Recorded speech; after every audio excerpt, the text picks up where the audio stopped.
The riverlands were a country of long shadows and low voices, their streams winding through mist and tangled alder as if the land itself harbored old secrets. The banners of the wolf and trout hung limp above the waterlogged fields, the rain falling in a steady, relentless patter that softened the earth and dulled the shine of steel.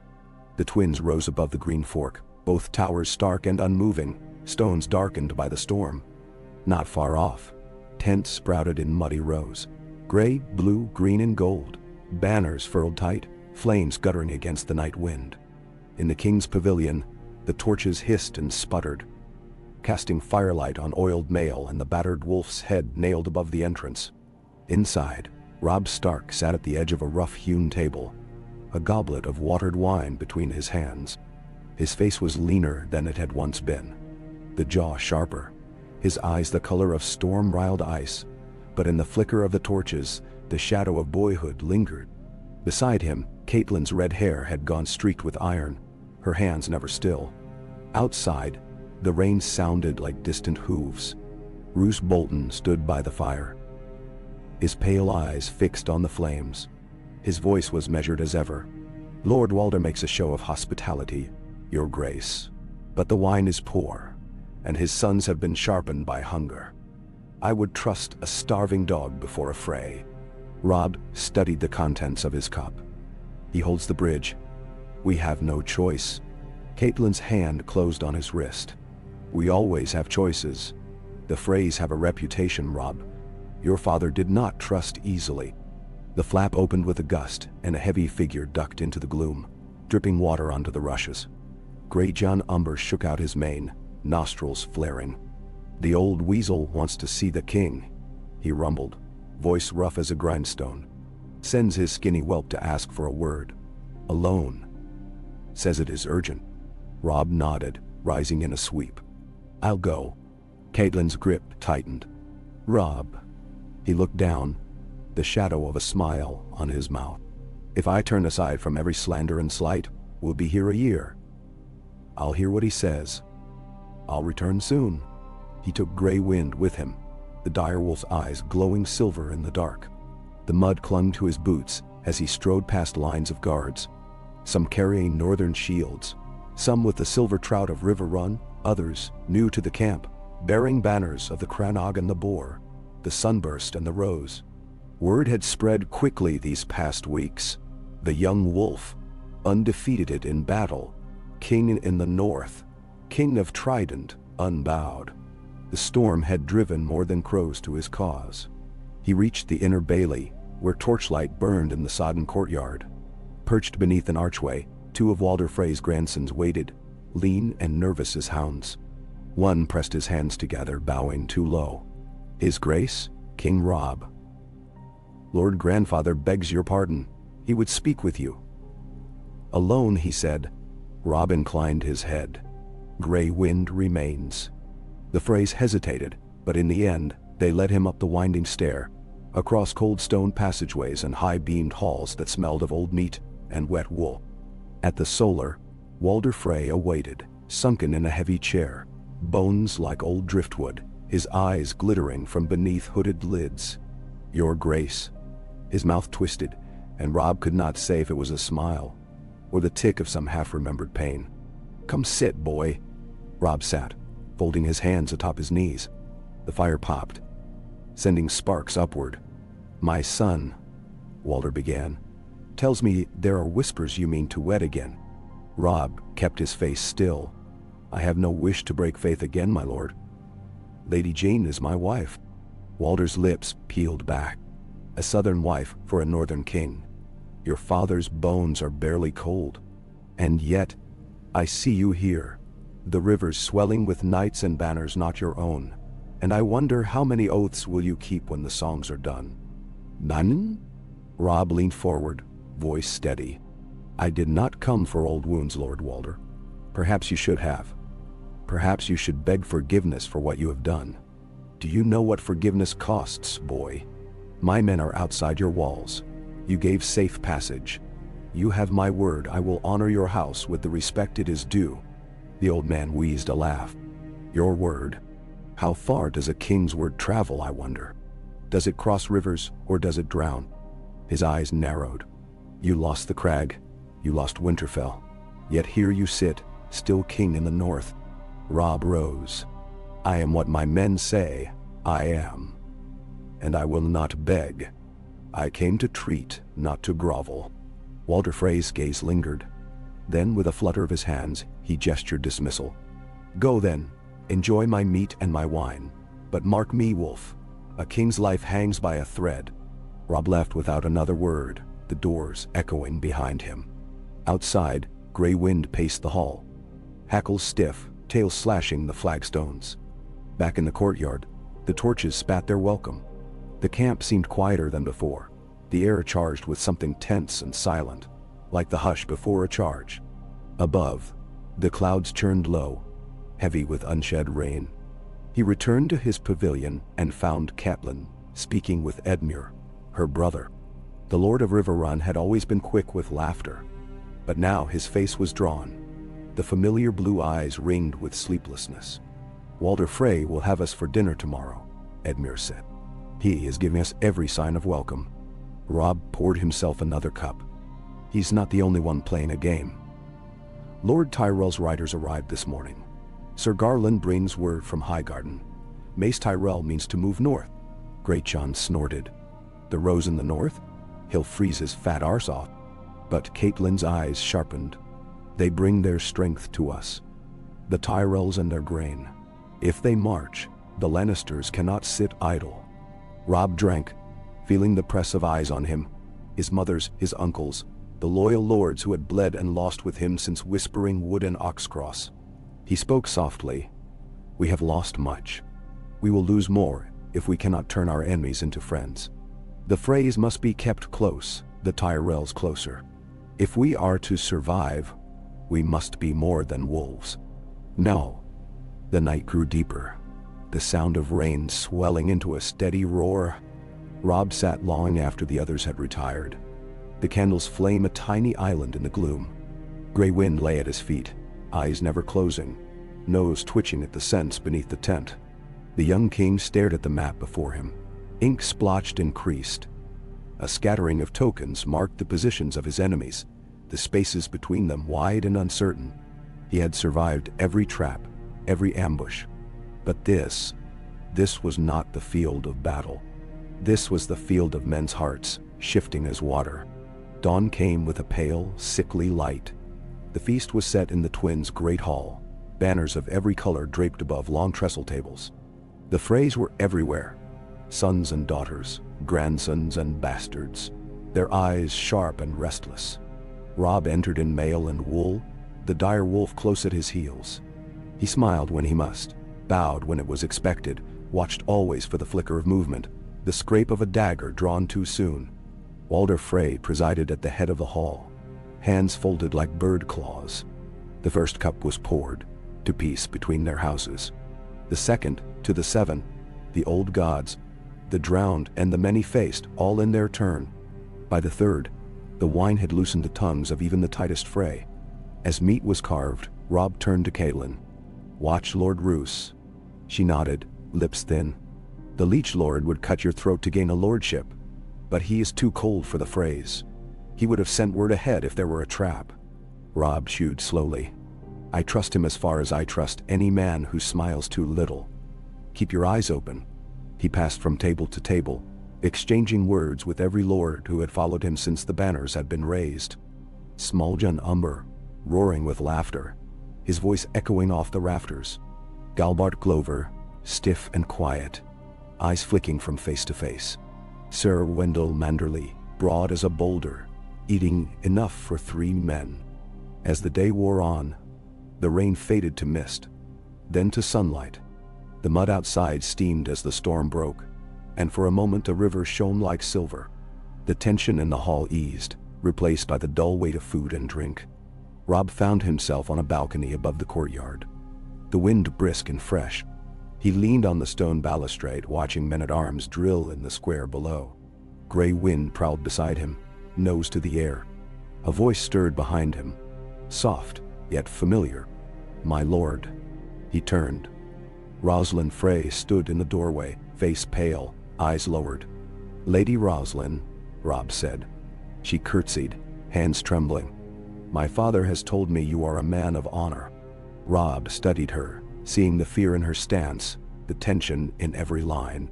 I have broken oaths, Lady Roslyn. I am no true knight. She lifted her gaze. You are the only king I have seen who looks his enemies in the eye. My brothers whisper. There are plans. They say my father will end this war tonight. Robb's blood ran cold. What do you mean? She shook her head, tears bright on her cheeks. I cannot say. Only, be wary. There are blades hidden everywhere. My father will not suffer insult. He touched her hand. Just a moment, nothing more. Thank you. Go and say nothing more. She fled, skirts whispering against the stones. Robb hurried back inside, searching for Caitlin, for Roose, for any of his own. He found them gathered near the hearth. Lords of the North clustered close. Trouble, he murmured. The Freys may have other plans for us tonight. Roose looked up, pale eyes unreadable. There are too many Freys in this hall. Their sons, their cousins, their sworn men. If it comes to swords, we are outnumbered 2-1. Caitlin's voice was low, trembling with urgency. We must leave, now. But the hall was filling, music starting, wine flowing anew, and the doors at both ends drawn shut. Outside, the sun set with shocking speed, painting the river red and gold. Robb felt the hairs on his neck rise. He turned, searching for an exit for any chance. Gray wind snarled, ears flat. Then, suddenly, a cry, a clatter of steel. A Frey leapt atop the trestle. Sword in hand, voice shrill. For the twins, for House Frey. The world erupted into chaos. Knives flashed. Men screamed. Robb saw Roose draw his dagger, cutting down a Frey who lunged for Caitlin. Gray wind leapt, jaws closing on a crossbowman's arm. All around, the hall became a slaughterhouse. Meat and banners, steel and blood. But the wolf's luck had not run dry. The northern lords rallied to Robb, shields up, axes swinging. Rachel Umber's roar broke the air, his sword cleaving 2 men at once.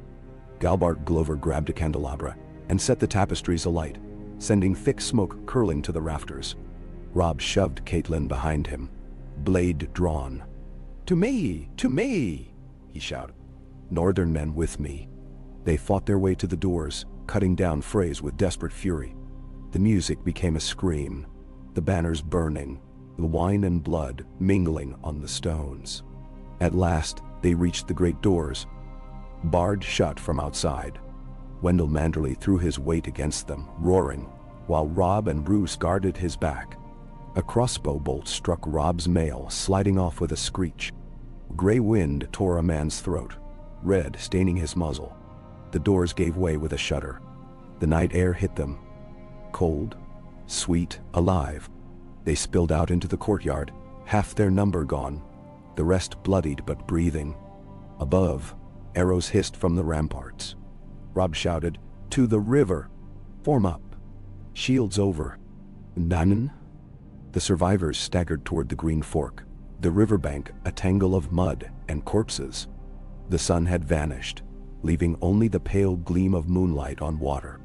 Robb stood in the shallows, breath coming hard. The Freys had struck and failed. The north was bloodied but not broken. He looked at his mother, her face streaked with ash and tears. He looked at Roose, at Umber, at Glover, at the battered, unbowed line of men who had followed him into the jaws of death. "We are alive," he said. "We are Northmen, and the North remembers." Benmoni Dim. His words rang over the water, low and fierce. The banners would fly again. The game was not done. The days that followed were a blur of movement. The Northmen regrouped on the far side of the river, shoring up their lines, binding wounds, counting losses. Robb sent riders north and east, calling in every oath, every bond, every banner. The Freys barricaded the twins, waiting for Lannister gold or Stark retribution. In the smoky dawn, Robb met with his council. Caitlin, Roose, Edmure, the Greyjohn, and the newly arrived Garland Tyrell. tall and keen-eyed, his armor shining with the golden rose. Garland spoke first, voice soft but clear. "The South is restless, Your Grace. My father fears Lannister treachery. My brother Loras holds King's Landing, but for how long?" Robb studied him, measuring the words, the weight behind them. "Will the Reach march with the North?" Garland inclined his head. If you will have us. My father will not kneel, but he will stand beside you." Catelyn looked to Robb, her eyes full of warning and hope in equal measure. "If the Tyrells join us, others will follow.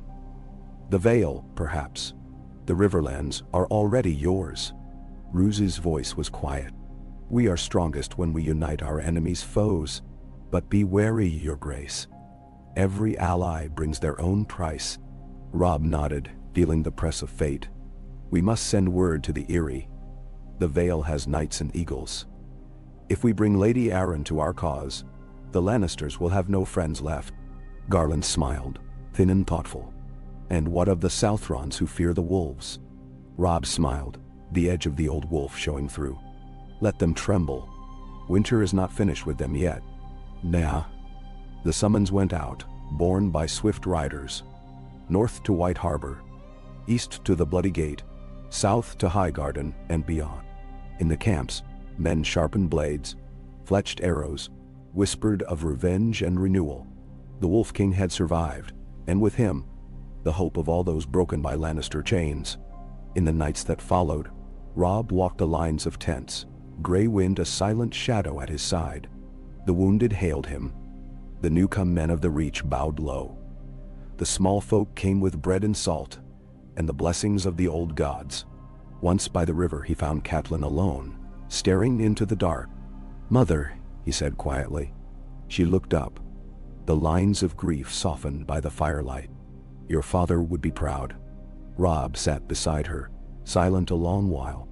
The river ran swift, bearing away blood and ashes. "I thought I would die in that hall," he said at last.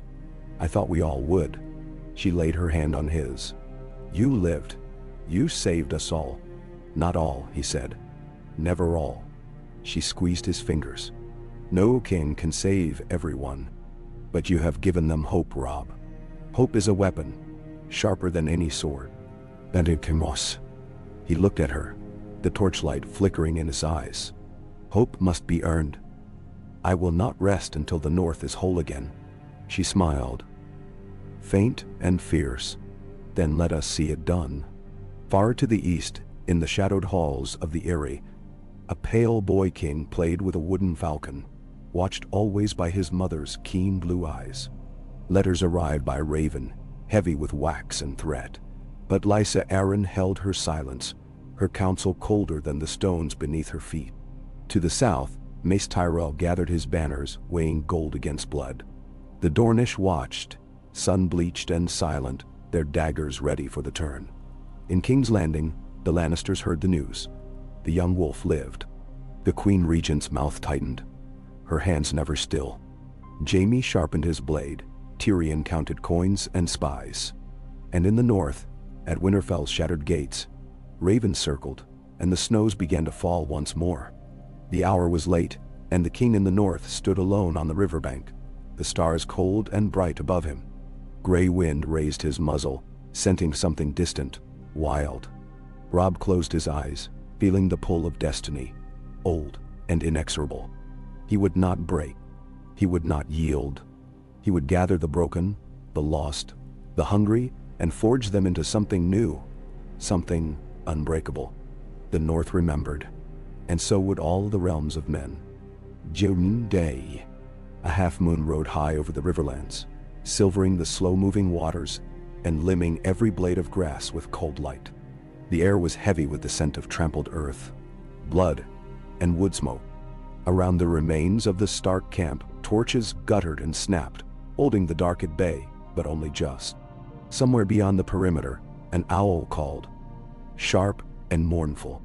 Beneath the long shadows of the willows, Robb Stark stood alone, looking out over the water.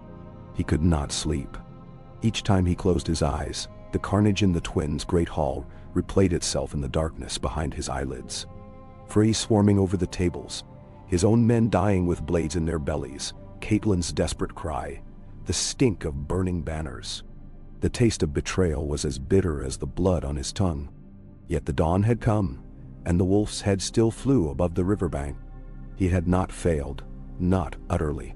The men who survived, the great lords and the nameless small folk alike, had gathered again beneath his banner, looking to him as they had at River Run, Oxcross, and the Whispering Wood. He could not let them see the cracks. Gray wind padded out of the gloom, muzzle flecked with dried blood, yellow eyes reflecting the moon. Robb dropped to one knee and pressed his brow to the direwolf's. The beast's steady breath calmed him. For a moment, he let himself simply exist. No crown, no king, no war. Only a boy and his wolf. It was over too soon. Steel-shod boots approached through the dew-wet grass. Robb stood, straightening his cloak. "My king." Galbart Glover's voice was low, respectful. "All is quiet for now.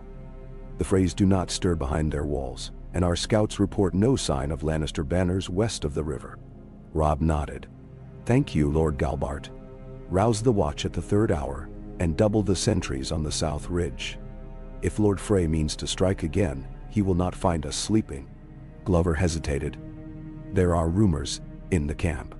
Men say the gods themselves spared you. They look for omens in the stars. Some fear you've brought down a curse." Robb's lips quirked. "Tell them the only curse is Lord Walder's treachery, and the only omens that matter are steel and loyalty." Glover bowed and withdrew. Robb watched him go, the night closing behind him like a shroud. Above, the stars wheeled slowly on their ancient course. He let the silence linger a moment longer, then turned back to his tent. Catelyn waited within, fingers folded tightly, candlelight flickering in her tired eyes. "Can you sleep?" he asked softly. She shook her head. "Not yet. My dreams are full of knives and the faces of the dead." "Basim." He set his sword carefully on the table, the blade still stained from the melee. "We lost good men." "We lost more than that," Catelyn said. "The Freys will not forgive, nor will we. And now the Lannisters will come, and the South will move like a storm." She hesitated. "You must write to Sansa. She must be warned. The court is full of vipers, and if word of your escape reaches King's Landing, the Queen will act." He nodded, feeling the weight settle on his shoulders. "I'll send a raven before first light.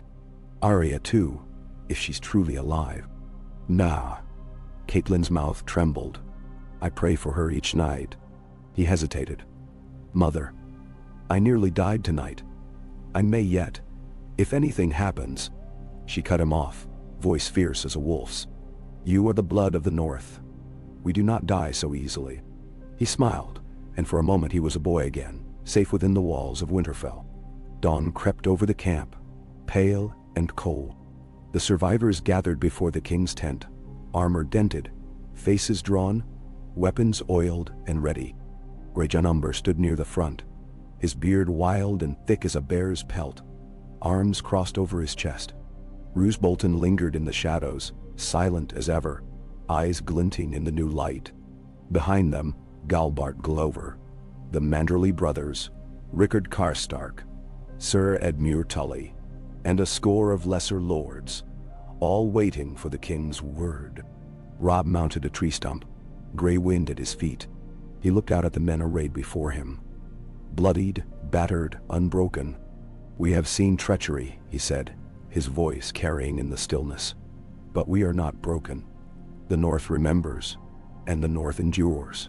Lord Walder would have ended our line tonight, but he failed. We live, and because we live, our cause endures. Our families are counting on us. Our fathers, our sons, our brothers and sisters. If we falter now, all we love is lost." Nantakrine. He paused, searching the crowd. Some men's eyes shone with tears.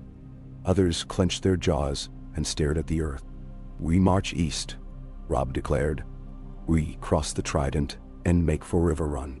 The Freys will not dare pursue us openly, not while they cower behind their stones. At River Run, we will join with those still loyal, and from there, We send word to every house that has bled beneath Lannister boots. We will not be divided. We will not kneel. The wolf will not be broken. No. A ragged cheer went up, carried by the wind, picked up and echoed across the camp. For a moment, hope flickered in every breast. Robb climbed down, clasping the hands of his lords. Umber, Manderly, Glover, Karstark, each grip a vow renewed. Catelyn watched with pride and fear mingled on her face. The camp broke quickly. Tents vanished, horses saddled, wounded loaded onto carts. Scouts ranged ahead and behind, wary for any sign of Frey pursuit. The banners rose anew. Direwolf and Trout, Sunburst and Bear, all trailing mist in the morning light. Robb rode at the head of the column, gray wind loping alongside. By midday, they reached the banks of the Red Fork, swollen with recent rain. The ferrymen of Lord Tully awaited, axes in hand, but the sight of the direwolf and the king's banner brought them scurrying to their boats. One by one, the north crossed into the heart of the Riverlands. Riverrun loomed at sunset, stone walls glowing gold, banners snapping in the breeze. At the drawbridge, Sir Brynden Tully stood in full armor, his gray hair unbound, the blackfish's eyes sharp and knowing. Robb dismounted as the bridge clanged down. Brynden clasped his arm in a warrior's grip. "You live, lad. I had begun to fear the worst. Your Uncle Edmure is inside, fretting as ever." Robb managed to smile. "And my grandfather?" Still breathing, still cursing the Lannisters, still too stubborn to die. They walked through the gates together, the crowd parting for the king and his wool. Edmure met them in the great hall, face red, eyes darting from his nephew to the lords at his back. "You're safe," Edmure gasped, clasping Robb's shoulders. "The whole Riverlands is talking. They say you fought your way out of the twins with only your mother and your direwolf beside you." "More than that," Robb replied. "But the songs can wait. We need food, rest, and news." Brynden led them to the council chamber where Catelyn joined them, weary but upright.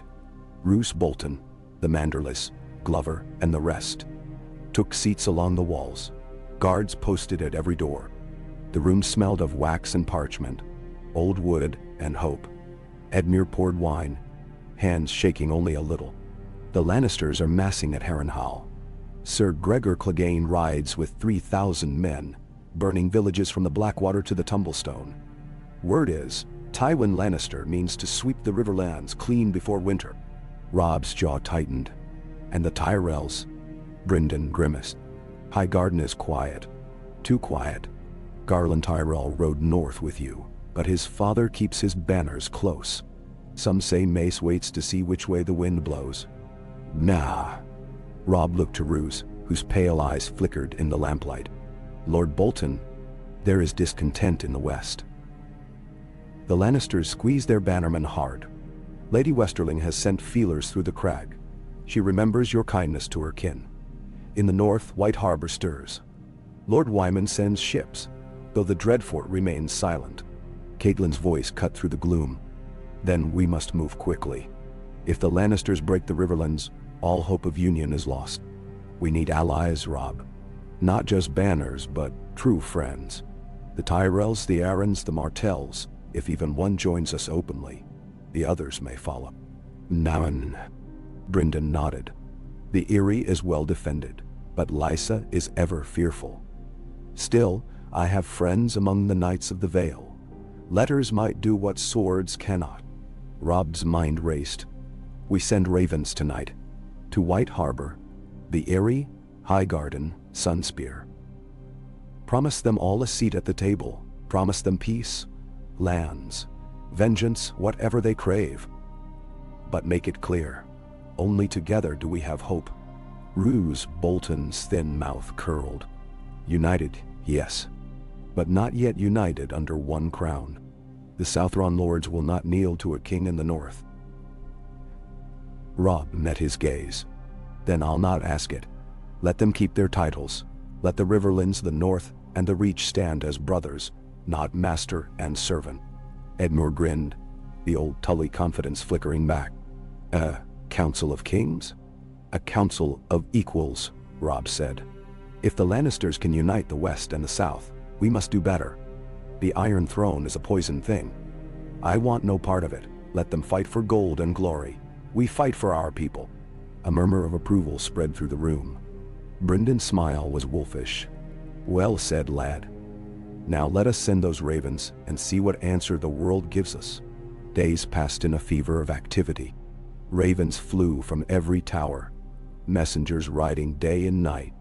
Lords arrived from every corner of the Riverlands, some ragged, others proud, all hungry for hope. The kitchens worked without rest, feeding the wounded and the weary. The Blackfish drilled new recruits in the yard, and the banners of Stark and Tully hung side by side above the gate. One evening, as the sun bled red along the horizon, Garland Tyrell rode in at the head of a small column, knights of the Reach, their armor polished, faces wary. Robb met them at the gate, cloak swirling in the wind. "Lord Tyrell," he greeted.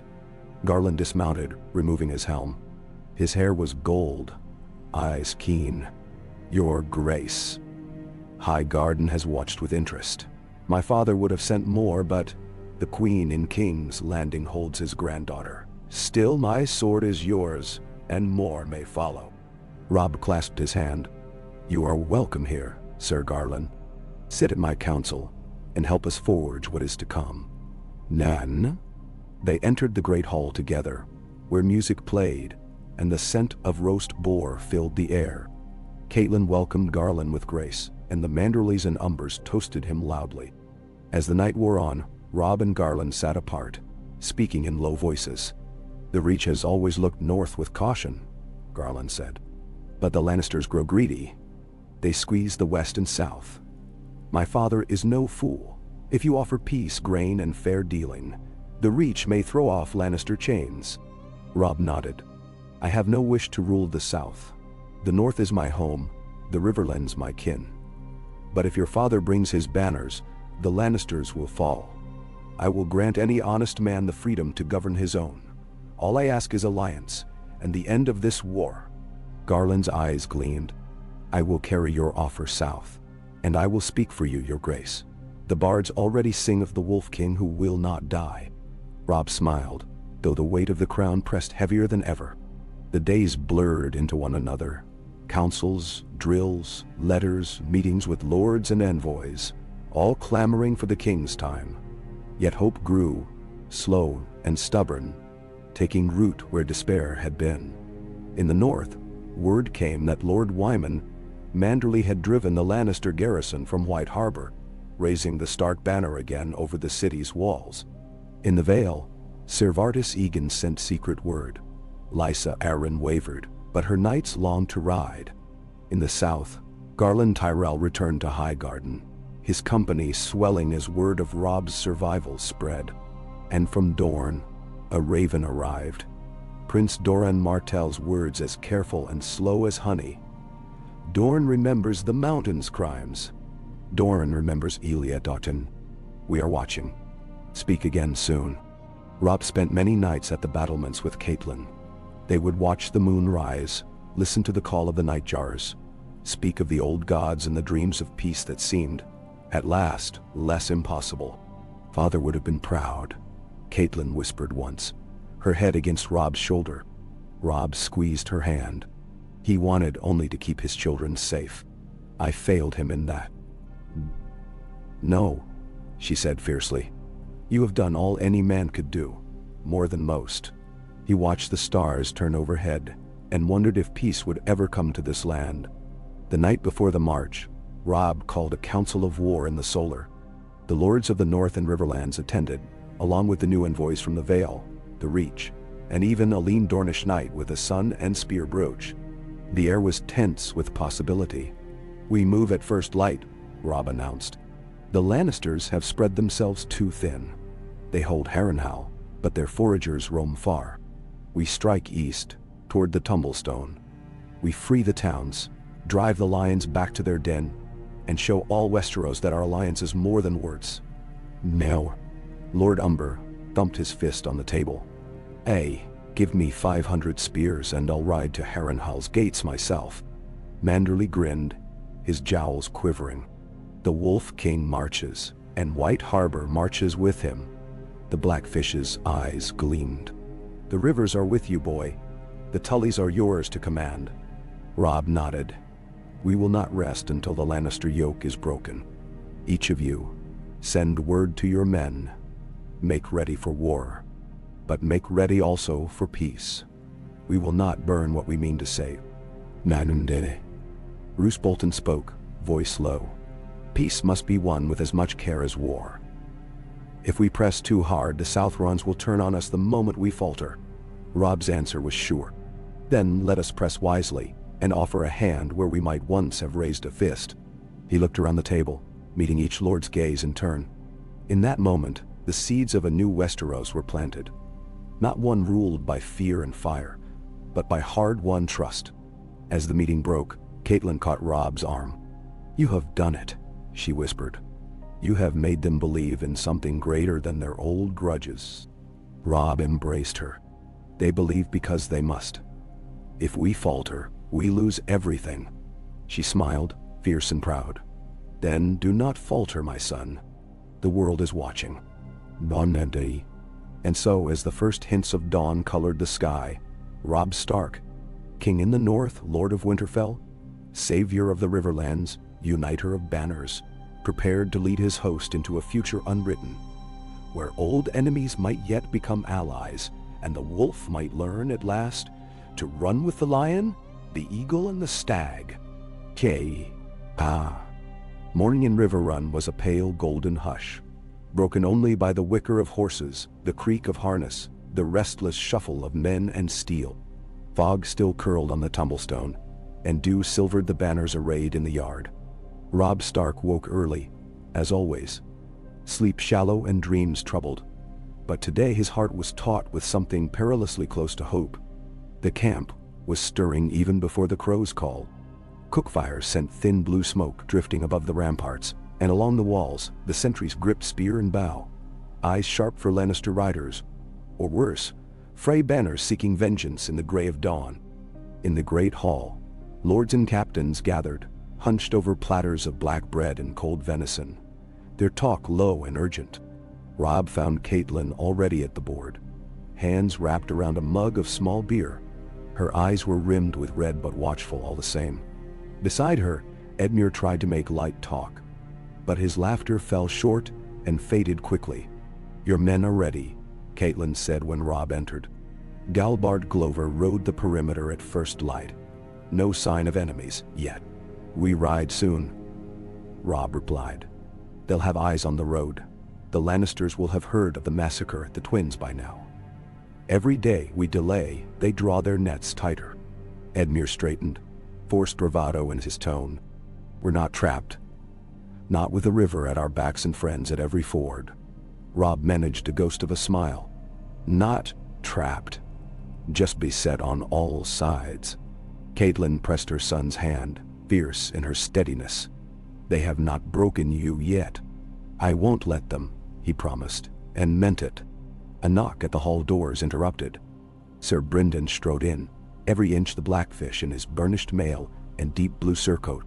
"The men await your orders," he said. "And Lord Bolton has something for your eyes if you'll come to the yard." Robb nodded. A rush of purpose steadied him.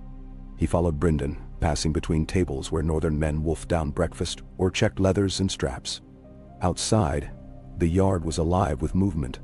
Packs being strapped, horses saddled, arms checked one last time. Roose Bolton waited beneath the shadow of a battered willow, holding a sealed letter in his pale, elegant hand. "From the Dreadfort, Your Grace," he said. "My son reports White Harbor is now secured. Lord Wyman has expelled all Lannister garrisons and closed the port to their ships.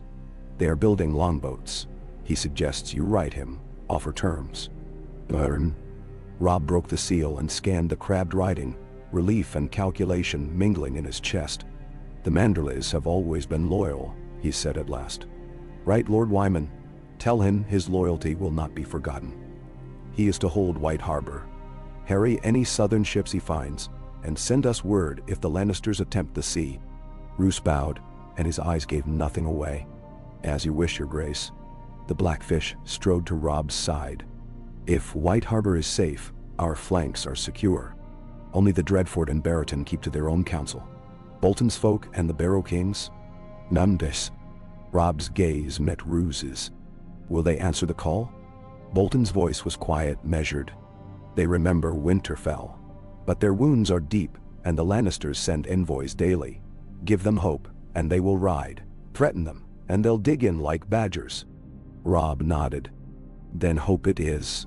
He mounted his horse, gray cloak falling about his shoulders. Around him, the banners gathered. Wolf, trout, bear, sunburst, even the golden rose of the Reach. Garland Tyrell, fresh from the south, greeted him with a bow and a soldier's clasp. We ride for the Tumblestone, Garland said. My men are ready. Good, Robb replied. Keep them close to the vanguard. I trust you to watch our front. As the sun crested the ramparts, the gates of River Run groaned open. The host poured out, men on horseback, men afoot, lords in gilded plate, archers from the Crannogs, wild spearmen from the mountains, even a handful of Ironborn who'd deserted their squabbling kin and swore themselves to the wolf. At Robb's side loped Grey Wind, hackles raised, eyes bright and wary. The road east was muddy, lined with weeping willows, rutted by the passing of armies. Robb rode at the front with Garland, the Blackfish, and Bolton, every sense sharpened by tension. Scouts flitted ahead, silent as ghosts. The air was thick with the promise of conflict, but for now the only sound was the steady tramp of boots, the soft whicker of horses, the occasional barked command. The first day passed without incident. The host made camp by a ruined mill on the banks of the Tumblestone. Sentries posted in rings. Robb shared bread and salt with his bannermen by the fire, listening to their concerns. The Lannisters will expect us to strike for Harrenhal, said Manderley, voice muffled by a mouthful of cheese. They'll have their claws out waiting. The Blackwater is more lightly held, said Glover, ever the pragmatist. If we cross there, we could be in the Kingswood in 3 days. No one would expect it. Brynden shook his head. The Kingswood is thick with outlaws and worse. If we go south, we risk getting bogged down, split apart. Robb listened, weighing every word. We can't outfight Tywin in the field, not with half our strength. But we can outthink him. If we strike where he's weak, we force him to divide his host. Bolton's tone was mild, but his eyes glittered. Or we bait him into leaving King's Landing exposed. There are rumors. Lord Tywin has sent for reinforcements from Oldtown, and the city is restless. If the people rise, or if the Tyrells break with the Queen, we could see the lions torn apart from within.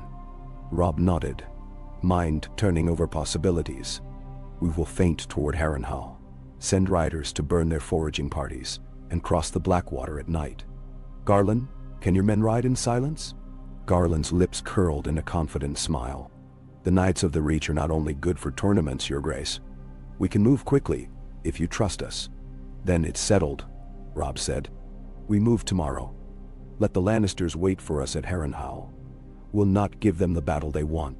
The next day dawned gray and sullen, clouds pressing low. The march was harder, the roads churned to muck by spring rains.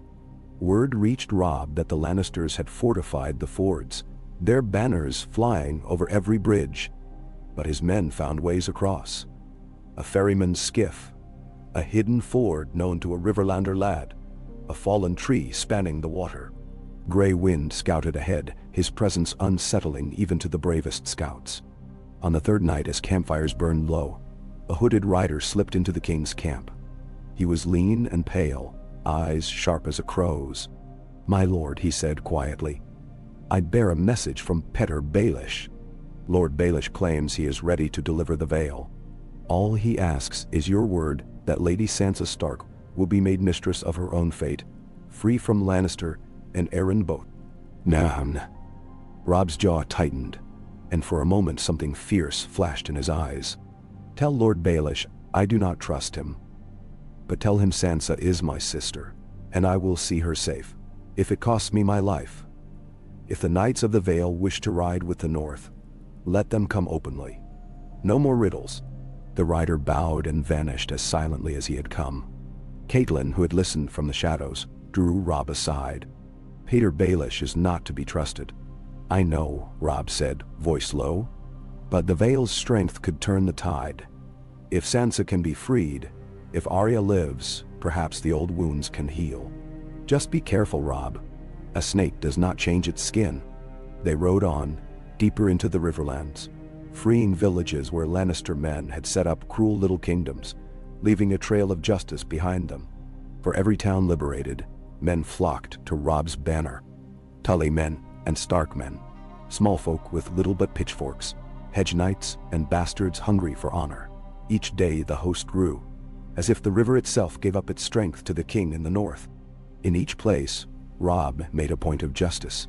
Thieves were tried fairly, not hanged out of hand. Food was left for the old and sick. No women were touched, no fields burned.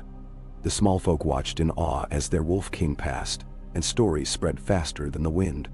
One rainy afternoon, as they sheltered beneath a collapsed barn, Robb received word from the south. Garland Tyrell himself brought the message, his face drawn with urgency. "High Garden is on the brink," Garland whispered. "My father wavers. The Queen sends threats daily, but your offer has moved him. If you can win the Vale, if Baelish brings his knights, my father will march. The Reach and the North together will make Tywin Lannister tremble."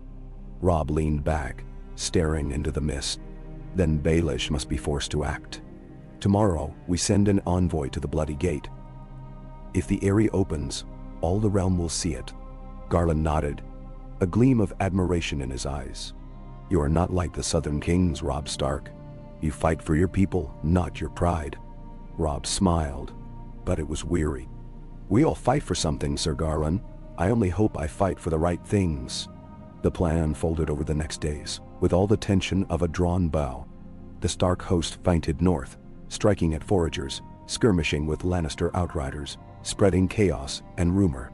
At dusk on the 5th day, 1,000 men under Garland Tyrell and Brynden Tully slipped south, their banners furled.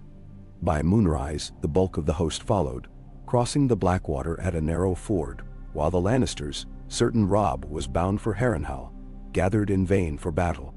By sunrise, the wolf banners flew on the King's Road, less than 2 days from the city's walls. Panic swept the Lannister camps. Tywin himself, caught flat-footed, sent desperate orders west and south, demanding aid from Old Town and Casterly Rock. In the dust and sunlight, Robb summoned his captains beneath the open sky. "We have made the lions stumble," he said, voice clear and sure. "Now we must press the advantage. The city will close its gates. The Queen will scream for aid. But every day we stand here, the people see our banners and remember their true king. We do not sack. We do not burn. We do not terrorize. We remind the world what a true king means." "Nesher." The Manderleys cheered, and even the hard-edged Umbers grinned. As the city's bells began to toll, a stream of refugees and small folk poured out, hungry, ragged, desperate. Robb's men gave bread, water, what they could spare. Some called blessings on his name. A child pressed a crude crown of flowers into his hands. He knelt and set it on her brow, his smile gentle as summer. From the battlements, the Lannister banners drooped, and behind them, the gold of House Tyrell appeared. Cautious, uncertain, watching. A white raven came at sunset. Doran Martell's seal was heavy, his words measured but clear. "Dorne will not march yet. But if the lions fall, we will ride north. The sand snakes hunger for justice. Give them cause, and they will answer." Robb called his council in the starlight, his voice rough with fatigue but bright with purpose. "We are at the gates," he said. "The realm holds its breath. Soon the lords of the Reach must choose, queen or king, war or peace. Soon the Eyrie will open or close to us. Our banners stand not only for the North, but for every man and woman trampled by the lion's paw. We will show the realm a king who does not burn, who does not betray, who does not break." Nine. Around him, the firelight flickered in the eyes of his friends. Umber, Glover, Garland, Caitlin, the Blackfish, Roose, each bore scars, burdens, hopes of their own. For now, they were one. As the night deepened, Robb stood alone beside Grey Wind, gazing at the far-off torches of the city, the silent river, the star-blown sky. He did not know what the morrow would bring, if the gates would open, if Tywin would strike, if Baelish would betray them all. But for this moment, hope was alive. The wolf and the trout, the rose and the falcon, even the sun and spear, all hovered on the brink of union. And beneath the moon's watchful eye, Robb Stark felt, perhaps for the first time, that victory was within his grasp. Night settled over the river plain, its shadows long and trembling with tension. The encampment stretched beyond the King's Road, a sprawl of canvas and timber, banners restless above hundreds of fires. Rivermen sang softly by the waterside. Northern sentries moved through pools of lamplight, boots sucking at the muddy earth. Even here, with the city's towers black against the sky, few dared speak of victory. Too many wars had been lost in the final hour, too many kings slain before dawn. Robb's tent stood at the center, firelight flickering against the wolf's head, stitched in silver thread. The king paced behind the table, armor half unfastened, a letter open before him. Catelyn sat nearby, her knitting forgotten in her lap, eyes sharp with worry. Brynden Tully entered quietly, the clatter of his spurs muffled by straw. "The scouts return," the Blackfish announced. "Lannister horse ride hard from the west, but Tywin himself holds his host at Harrenhal. Only Sir Gregor and his mongrels guard the city's landward gates. No sign of Tyrell banners from the west, but the gardens above the city walls fly gold and green." Robb nodded, jaw tense. "Garland is certain his father waits. He says Mace Tyrell will not risk the Reach, not while the Queen holds Marjorie in the Red Keep." Catelyn's knitting needles clicked together. "Then the city will stand alone, and the people starve." "The city is a nest of hornets," Brynden muttered. "Starved, angry, watching the gold cloaks for any sign of weakness. They will not open the gates to a wolf so long as lions guard the ramparts." "Nebisau." Robb pressed his palm against the table, mind racing. "What of the river? The ferrymen say they can slip men through by night. If we seize the mud gate, a raid." Brynden raised a brow. "Bold, but you would risk your best men in a bloodbath. Even small folk fight when their homes are threatened. I would risk worse if it means an end to this war." Robb met his uncle's eyes, steel in his voice. "But we cannot win with blades alone. If the Tyrells are wavering, we must show them the lion can bleed. I want every forager, every gold cloak found outside the city, taken. Spare those who yield, bring the rest in chains. Send word to Lord Garland, tell him I will parley at sunrise, alone if need be." "Nay." Catelyn started, but Robb cut her off with a gentle look. "I trust Garland. His honor is worth more than Tywin's gold. If the Reach will not march, then the city must see us united, at least for a moment." The Blackfish grunted approval. "A bold move, lad. I'll see the message sent," and the river watched. He withdrew, his shadow long in the lamplight. Robb turned to his mother, weary but determined. "I must do this," he said. "The realm is tired of blood. If the city opens its gates, if the Tyrells stand aside, then Tywin's poken. Even Baelish will not dare play both sides." Catelyn squeezed his hand, lips pressed thin. "You are your father's son. He would have done the same. But beware the Queen. Her claws are sharper than any sword." "I know." Robb smiled, tired and true. "But wolves do not fear lions in their den." He spent the long night preparing. Armor cleaned, sword honed, a doublet of dark gray wool laid out. Gray wind prowled the tent, restless, sniffing each new visitor with suspicion. Outside, the fires burned low, the murmur of voices rising and falling like the tide. Dawn came chill and bright. Robb rode out alone save for Garland Tyrell, who met him at the edge of the field, his armor chased with green and gold, a single white rose at his breast. "Lord Stark," Garland said, bowing from the saddle. "My father has agreed. He will not strike unless the city falls to chaos." The Queen's messengers came in the night. She begs for aid, but refuses to open the gates to any save Lannister men. "Nah. Then let the people see who feeds them," Robb replied. "We will send bread and salt to the gates at midday. If the Tyrells ride with us, the city will know the lions are not alone. If Mace Tyrell balks, then let him watch as the realm remembers who stood with the wolf." Garland inclined his head, eyes alight with respect. "You play a long game, my lord. Many in the Reach will remember." "Let us hope so." Robb turned his horse, Garland keeping pace. Together they rode the field, men of both banners saluting as they passed. Northern archers, river-run pikes, Tyrell knights with green and gold on their sleeves. At the great embankment above the Blackwater, Robb watched his men unload wagons heavy with barley, apples, salted mutton, bread, and cheese. The wind carried the scents up to the city's walls, and above the battlements, watchers leaned out, uncertain. Children waved. Women called down blessings or curses, depending on their loyalties. When the sun reached its height, Robb rode with a dozen of his best gray wind at his side. His approach was slow, open-handed.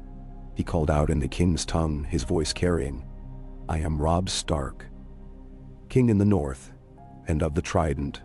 We come not to burn but to feed. Open your gates and let your children eat, or let them starve under the lion's law." A silence met him. Then slowly, the mud gate creaked open, and a stream of townsfolk emerged. Skeletal men, hungry women, ragged children. Robb's men handed out bread and apples. Gold cloaks watched warily, some looking away in shame. From above, Lannister crossbows tracked every movement, but no arrow flew. That night, the mood in camp was different. The songs softer, hope growing where only grim purpose had been before. Catelyn watched her son from the edge of the fire. Pride and terror mingled on her face. "Every loaf we give them," she said quietly to Brynden, "undermines the Queen's rule more than 1,000 swords." Brynden nodded. "And every man who goes hungry behind those walls is another who'll turn on her when the time comes." The days passed, tense and full of waiting. Each dawn the bells of the city rang out. Some said for prayer, others to warn of the wolf at the gates. Lannister outriders harassed the flanks of Robb's host, but never pressed a true attack.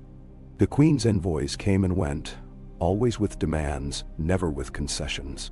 The Tyrells watched from their gardens, uncertain, unwilling to shed blood without clear gain. One rainy night, a rider arrived, splattered with mud, face hidden in a sodden hood. He knelt before Robb's fire, pressing a sealed letter into the king's hand. "My lord, from Lord Baelish at the Eyrie, the Knights of the Vale ride at dawn. Lady Lysa has relented, swayed by the promise of peace and your word for her son's safety. Ser Lyn Corbray leads 300 men down the mountain road. They will reach the city in 3 days. Neither." Robb read the words twice, then looked up. The falcon joins the wolf. Now the lions truly stand alone. He called his council in the darkness. Garland, Brynden, Catelyn, Roose, Galbart Glover, Lord Manderley. Their faces flickered in the firelight, grave but eager. "The time is now," Robb said. "When the Valemen arrive, we press the city from 3 sides. The Tyrells will hold the gardens, their banners a shield against Lannister treachery. We will storm the Mudgate, but not with fire. We go to liberate, not conquer. Spare all who yield, strike only those who resist." "Then," Roose Bolton's voice was calm, measured. "The Queen will not surrender. She will burn the city rather than yield. Then we must be swift." Robb's eyes burned with resolve. "We send men through the sewers, with gold for the poor and bread for the children. Let the city rise within, as we press without. If the bells ring for surrender, we open the gates and let the people choose their rulers." Garland spoke, voice low. "And if the Queen flees, let her go," Robb answered. "This war has cost too many lives already." Brynden nodded approval. "You are not the boy who rode south from Winterfell." "I cannot be," Robb answered, and Catelyn squeezed his arm, silent tears on her cheeks. The next days passed in a blur. The Vale banners appeared above the King's Road, a flight of falcons on blue, silver, and white. The camps bristled with life. The city watched, weary, frightened, half-starved. Robb sent more bread, more gold, Small folk slipped through the lines, bringing news. The gold cloaks grumbled, the queen raged, and in the shadows, men whispered of a king who fed his enemies' children. The final council was brief. Robb spoke with the calm of certainty. We move at dawn. The wolf at the mud gate. The falcon at the city's western wall. The rose at the gardens. If the bells ring, we cease. If not, we go forward. But spare all who do not raise arms. Today, Westeros chooses its fate. At dawn, the sky ran pink and gold, rain swept clean. The horns blew, and Robb led his men down to the city walls. Gray wind howled at his side. The Tyrell banners spread along the gardens, the Vale Knights gleaming as they rode for the western gate. Robb raised his voice clear and fierce. Open the gates, lay down your arms, the war ends here. For a heartbeat, the world seemed to hold its breath. Then came a shudder, distant, but unmistakable. The bells of King's Landing tolled, deep and mournful, echoing from sept to sept, from gate to river. The gates creaked open. The gold cloaks dropped their swords, some kneeling, some weeping. The queen was gone, vanished in the night with a handful of sworn men. The Red Keep's banners drooped, gold lion shamed by silence. Robb rode through the mudgate first, Catelyn at his side, gray wind leading. The people of the city lined the streets, hollow-eyed, stunned, some cheering, some simply staring. Bread was thrown from wagons, children laughing as they caught it in grimy hands. Robb's host filled the streets, order kept by his captains, his banners flying high. On the steps of the great seat, Garland Tyrell awaited, flanked by Reach Knights and city notables. Sir Lyn Corbray brought his falcons, battered but proud. Brynden Tully climbed the sept steps, eyes shining. Robb dismounted and looked out across the city. Smoke curled from distant rooftops, but the sky was blue, and hope was a thing alive in the morning air. "We are done with war," he proclaimed, voice carrying across the stones. "From this day, the North, the Riverlands, the Reach, and the Vale stand as one. The Iron Throne is no more. A council of the great houses shall rule, so that no man or woman need fear a tyrant's whim again." The crowd erupted. Some cheers, some sobs, some stunned silence. But everywhere, hope grew. Bread passed from hand to hand, gold cloaks swore new oaths, and in the hearts of the people, the wolves became not conquerors, but saviors. That night, the lords gathered in the Red Keep's great hall. No one sat the Iron Throne. It stood at the head of the dais, draped in black, a relic of blood and pride. Robb spoke simply, his words quiet but unyielding. "We have all lost," he said. "Fathers, sons, sisters, dreams. We cannot forget, but we can build something new. A realm not of one king, but of many. Counsel, justice, peace. Let each house guard its own, and together we guard the realm." "Nedin?" He looked to Garland, to Brynden, to Lyn Corbray, to the lords and ladies of every great house. In their faces he saw old wounds and the fragile hope of healing. "The wolves remember," Robb said. "But we do not forget mercy." Beneath the moon, bells tolled and children laughed, and for the first time in many years, the Riverlands knew peace. "Ai ka, handini, and badamali, shibwichu, eka." Something went wrong. Please try reloading the conversation. "Ka ana." For 3 days and nights, the city pulsed with the energy of change. Bread was doled out in the squares, grain ships unloaded under guard, gold cloaks repurposed into stewards and watchmen. Robb Stark moved through the streets with little pomp, Catelyn and Brynden often beside him. Their eyes open and vigilant, but their faces softening as step by step, the city began to thaw. Gone was the usual tyranny of banners. No one dared hoist the Lannister crimson, not even in secret. The last of the Queen's loyalists slipped away like rats into the alleys or vanished into the Riverlands, where chaos still threatened, but less so each hour. At midday on the 4th day, beneath a sky swept clear by winds from the sea, the great lords gathered in the throne room. The Iron Throne remained draped in black cloth, as if in mourning for the world it had shaped and ruined. The air inside was thick with tension. Nobles of every stripe watched the Stark with veiled expectation, some hopeful, some wary, all measuring the future by his words. Robb did not wear a crown. He stood on the steps of the dais, gray wind lying at his feet, and looked out at the faces. Manderley, Glover, Umber, Bolton standing silent as a shadow. The Blackfish, hands folded behind his back. Edmure Tully with the nervous pride of a lord reclaimed. Garland Tyrell in polished mail, eyes keen and alert. Serlin Corbray stood for the veil, silver falcon shining on his cloak. Even a weathered Dornish envoy, Sir Maesterdin of House Jourdain, leaned in a sunlit alcove, arms crossed, face unreadable. Robb raised his hand for quiet. The room stilled. He spoke without bombast, his voice level, careful, unmistakably the son of Eddard Stark. My lords, the war is ended. The Iron Throne will stand empty. Each house here has lost kin to the war, to Lannister or Frey treachery, to hunger and the madness of pride. The realm is broken, and if we squabble now, we invite only more ruin. I do not claim the Southern crown. The North will govern its own, and the Riverlands with us, as will the Vale, the Reach, and Dorne. Let each lord be a king in his own land, but let us join hands in council, bound by treaty, not by fear. A ripple ran through the crowd. Some smiles, some murmurs of approval, a flash of outrage on the face of old Lord Rowan. The Dornish envoy inclined his head in silent assent. Edmure Tully nodded, shoulders finely straightening beneath his lordly cloak. Robb went on. No king will sit the Iron Throne again.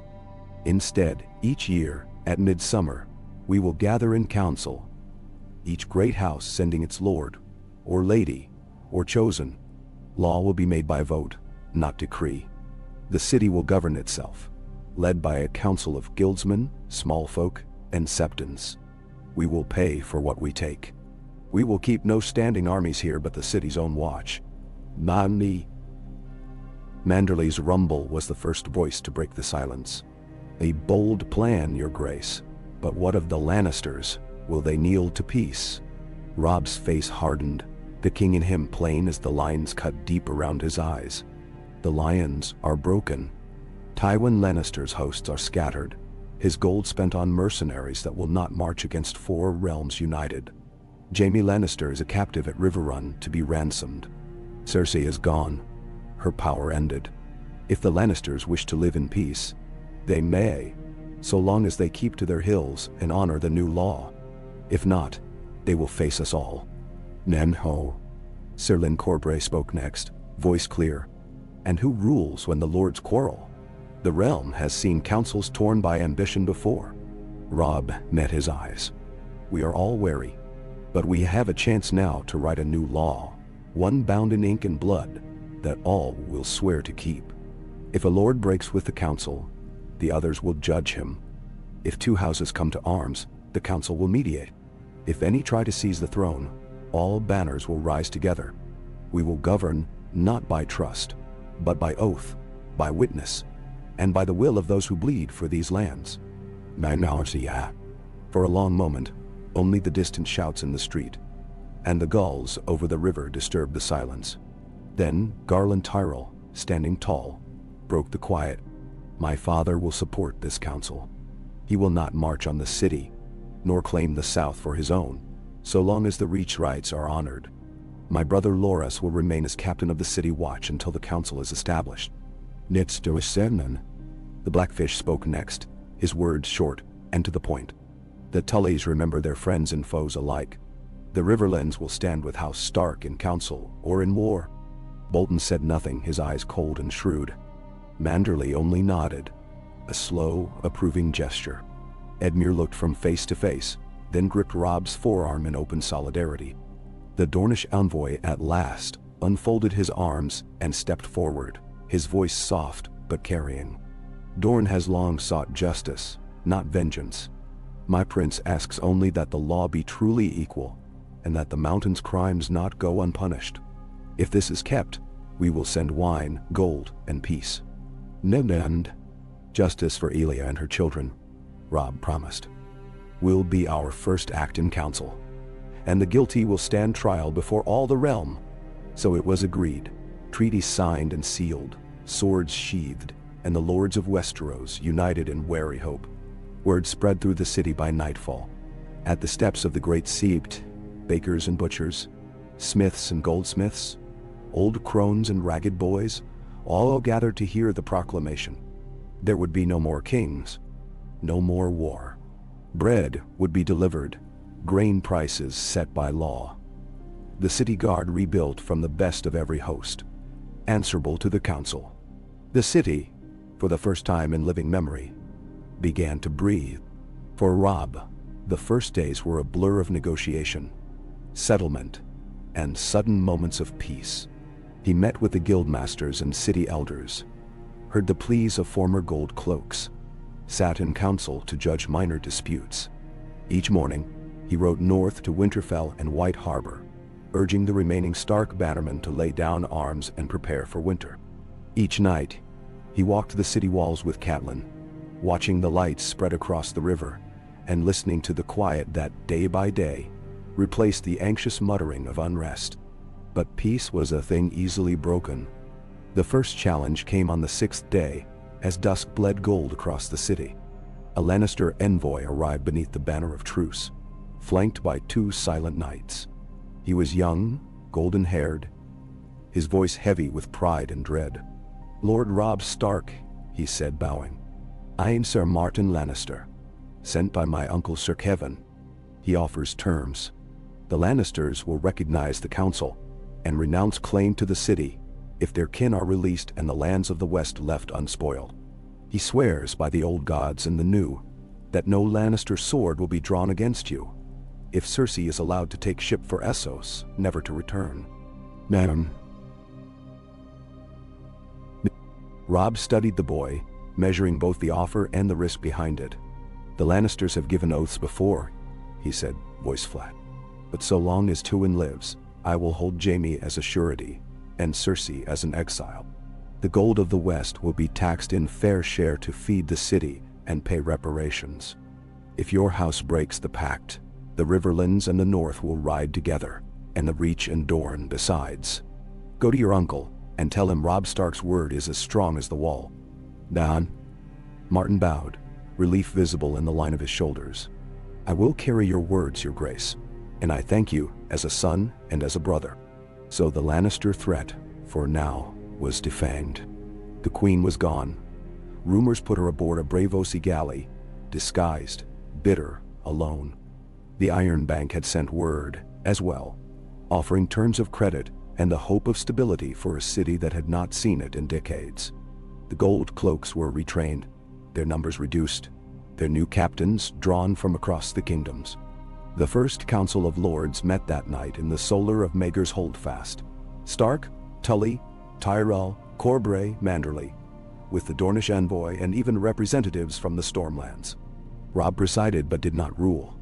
The lords debated, bartered, and bargained, but always with the memory of what they'd lost close at hand. Old grudges faded a little. New alliances took their place. In the weeks that followed, old wounds began to knit. Ships from White Harbor brought timber and fish. Dorne's wines flowed into the markets, their cost set by treaty, not whim. The streets of King's Landing echoed with hammers and laughter as ruined homes were rebuilt. Edmure took his place as Lord Paramount of the Riverlands, Brynden his shadow and shield.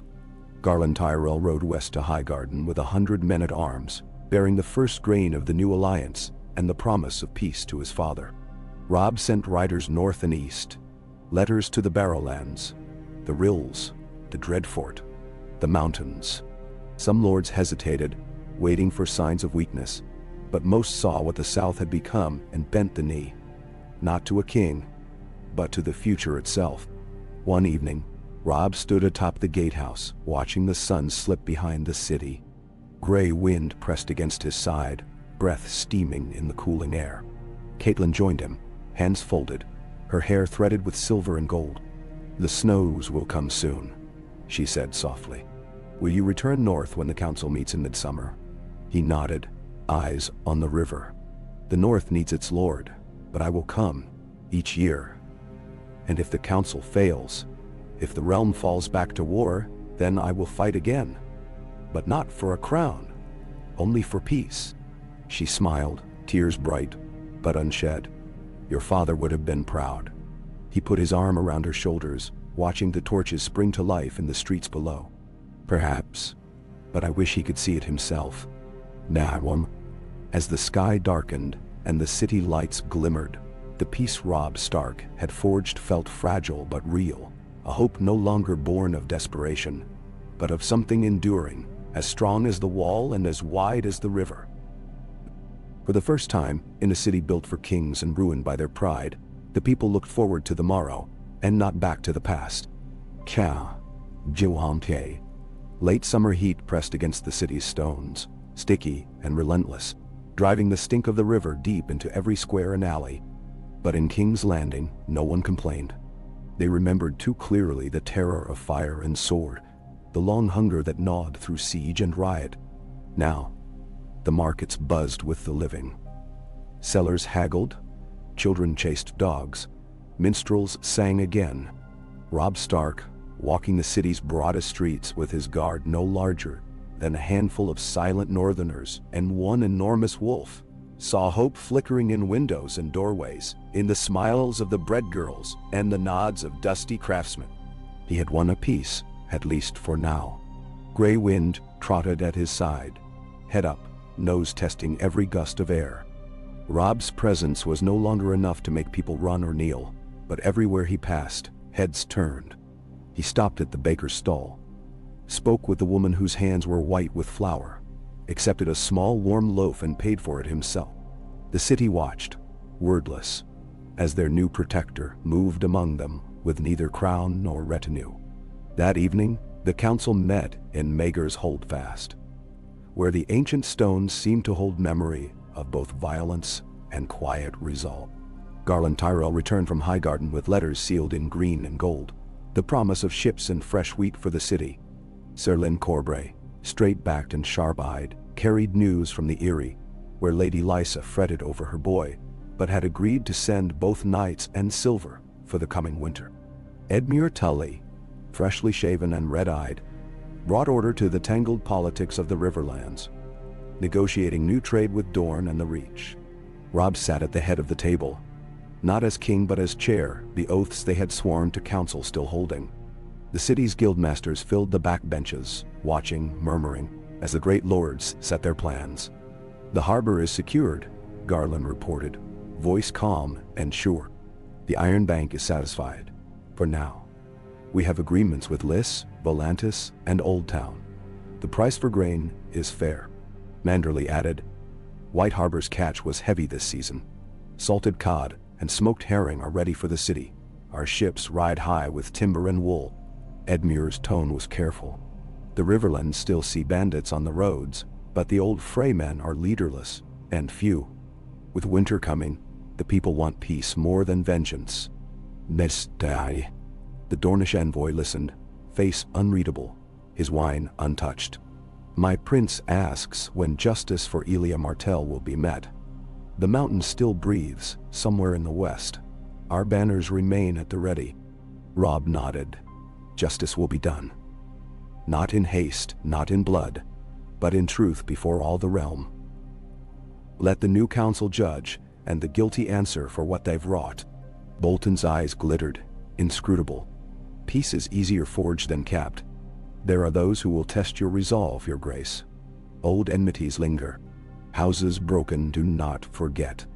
"Jean." "I will not ask them to forget," Robb said quietly. "Only to build. I will write to Lady Barbary at Barrowton, to Lord Flint at Widow's Watch. If the Dreadfort will not answer, then let them keep their silence. But if any lord breaks the kin's peace, the North will stand with the council. The law will hold." The council adjourned in rare agreement, even the city guildsmen smiling as the lords filed out. Night settled on the city with a sense of order, a strange, new thing. Lanterns burned at every corner, and guards wore not just swords but badges of their trade. A rose for Tyrell, a trout for Tully, the gray wolf's head for Stark. Peace did not ride on banners or boasts. but on the labor of daily life. Caitlin met her son beneath the boughs of the god's wood, where the faint trickle of water soothed the air. Robb knelt in the quiet, his hands folded in his lap, eyes on the face carved into the ancient heart tree. His mother knelt beside him, shoulders squared by memory and loss. "The people love you, Robb," she said softly. "But peace brings its own trials." "I know." He watched the leaves tremble above the pool. "I see the wounds every day.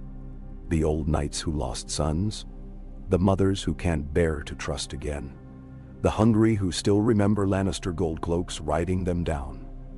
There is no magic to mend all that." Caitlyn's hand covered his. "Time and justice will heal what war could not.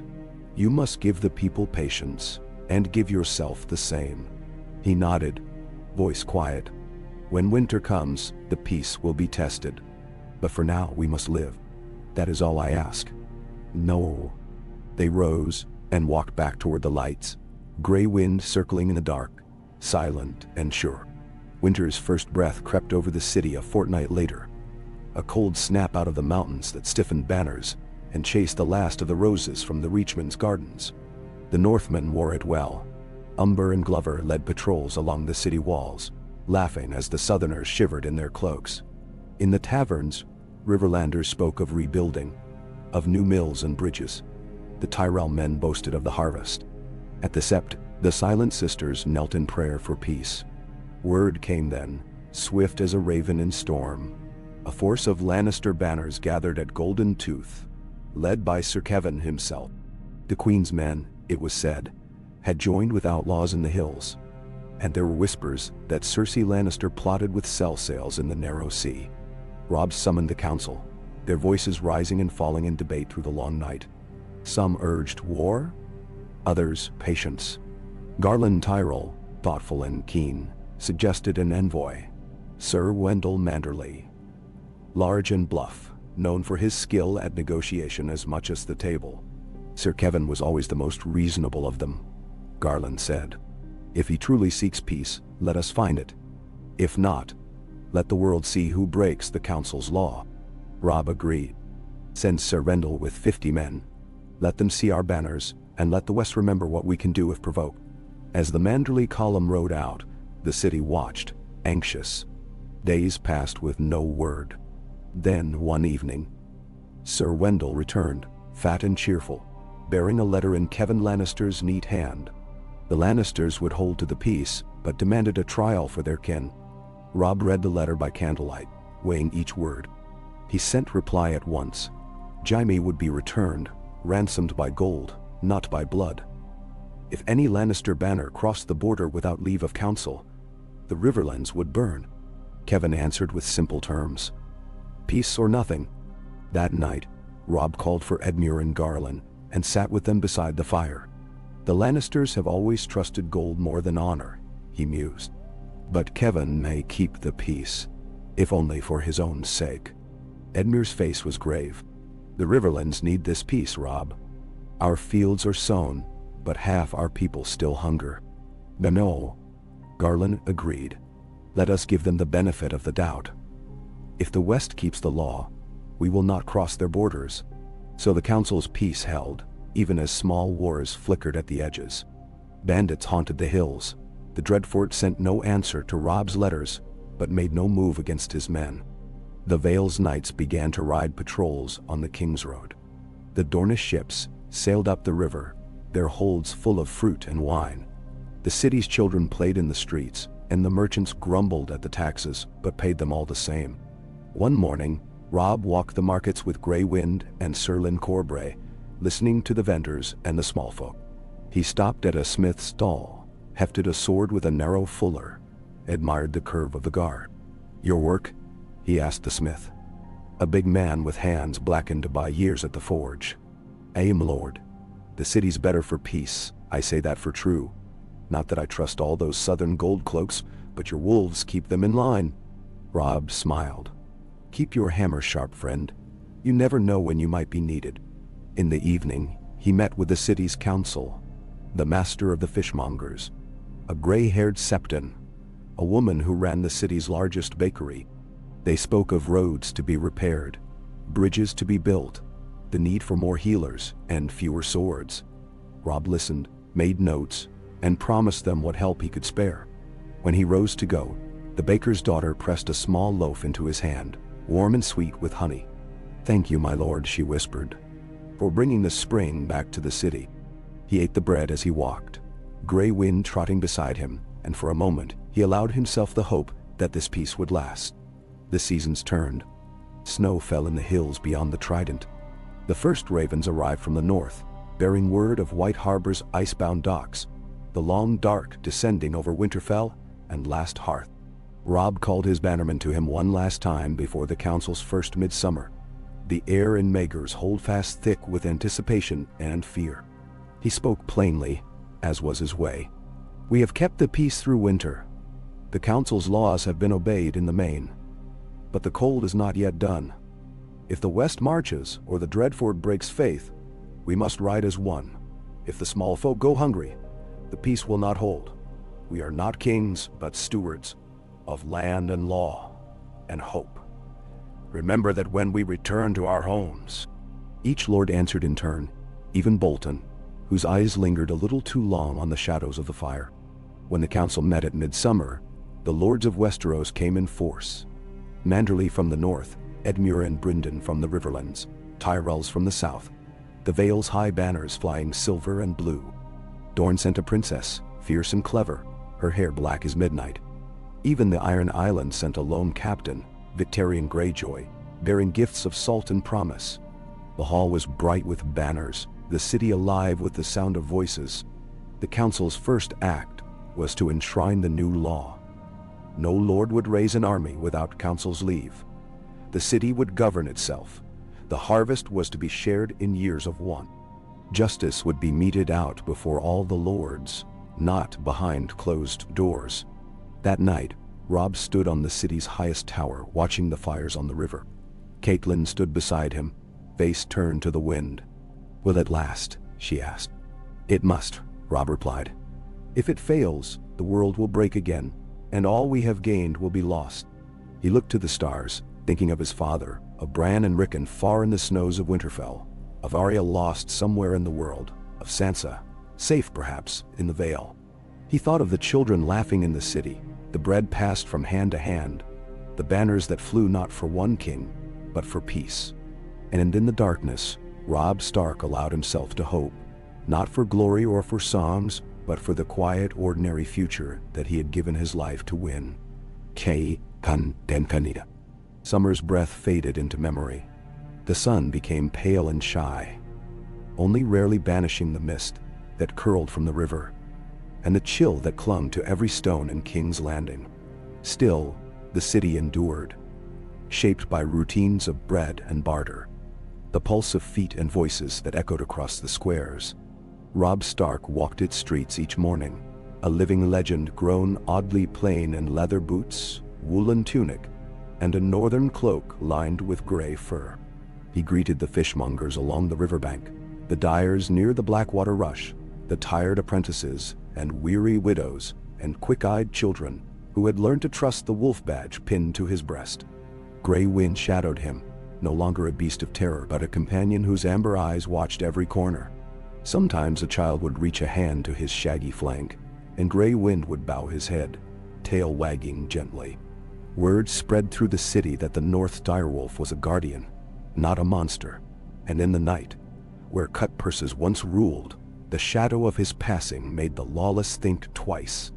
The peace was not perfect. It was fragile as ice on spring water, often threatened by whispers and by steel. Robb knew it every day, for messengers brought him tidings from beyond the city. A clash of banners on the Barrowlands, rumors of Dreadfort men harrying old enemies in the snow, bandits on the Gold Road and famine in the west. Sir Kevan Lannister sent letters, cold and precise, reminding Robb of every agreement, every risk and breach. Dorne's princess sent gifts, dates and wine and silks, alongside pointed questions about justice still unmet for the crimes of the last war. Still, the council held. Garland Tyrell became a trusted voice in all things trade and harvest, his good sense and gentle humor warming even the coldest debates. Edmure Tully learned quickly, no longer awkward in his new role as mediator of the Riverlands. Manderley's envoys filled the city's markets with northern fish and wool. Sir Lyn Corbre's letters from the Vale were fewer, Lady Lysa's health failed, and young Lord Aaron's tutors grew more demanding. But his knights continued their patrols on the King's Road, and no Lannister outrider dared pass without their leave. At night, Robb met with Catelyn in the Godswood. There, beneath the heart tree's pale face, they would sit in silence or speak in low voices of the North, of Bran and Rickon at Winterfell, of Sansa in the Vale, and Arya, always missing, her fate a wound that would not close.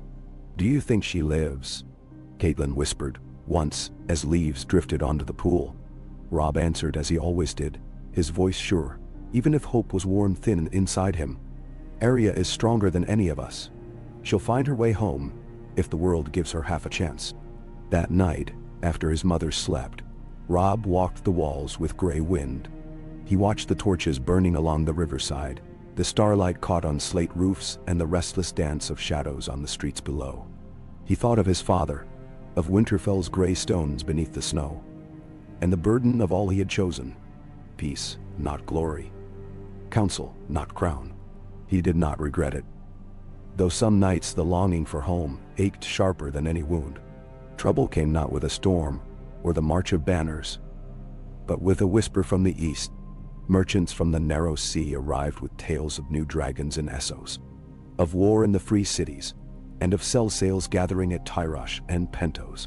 Robb received these tales with skepticism, but he ordered extra watch on the river and paid the Lyseni shipmasters in grain and gold to ferry news back and forth.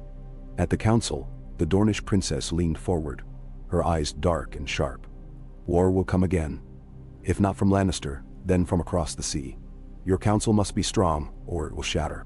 Garland Tyrell was more circumspect. "We have weathered the worst. Let the sell sails come. Our fleets will guard the Mander, the Arbor, the mouth of the Blackwater."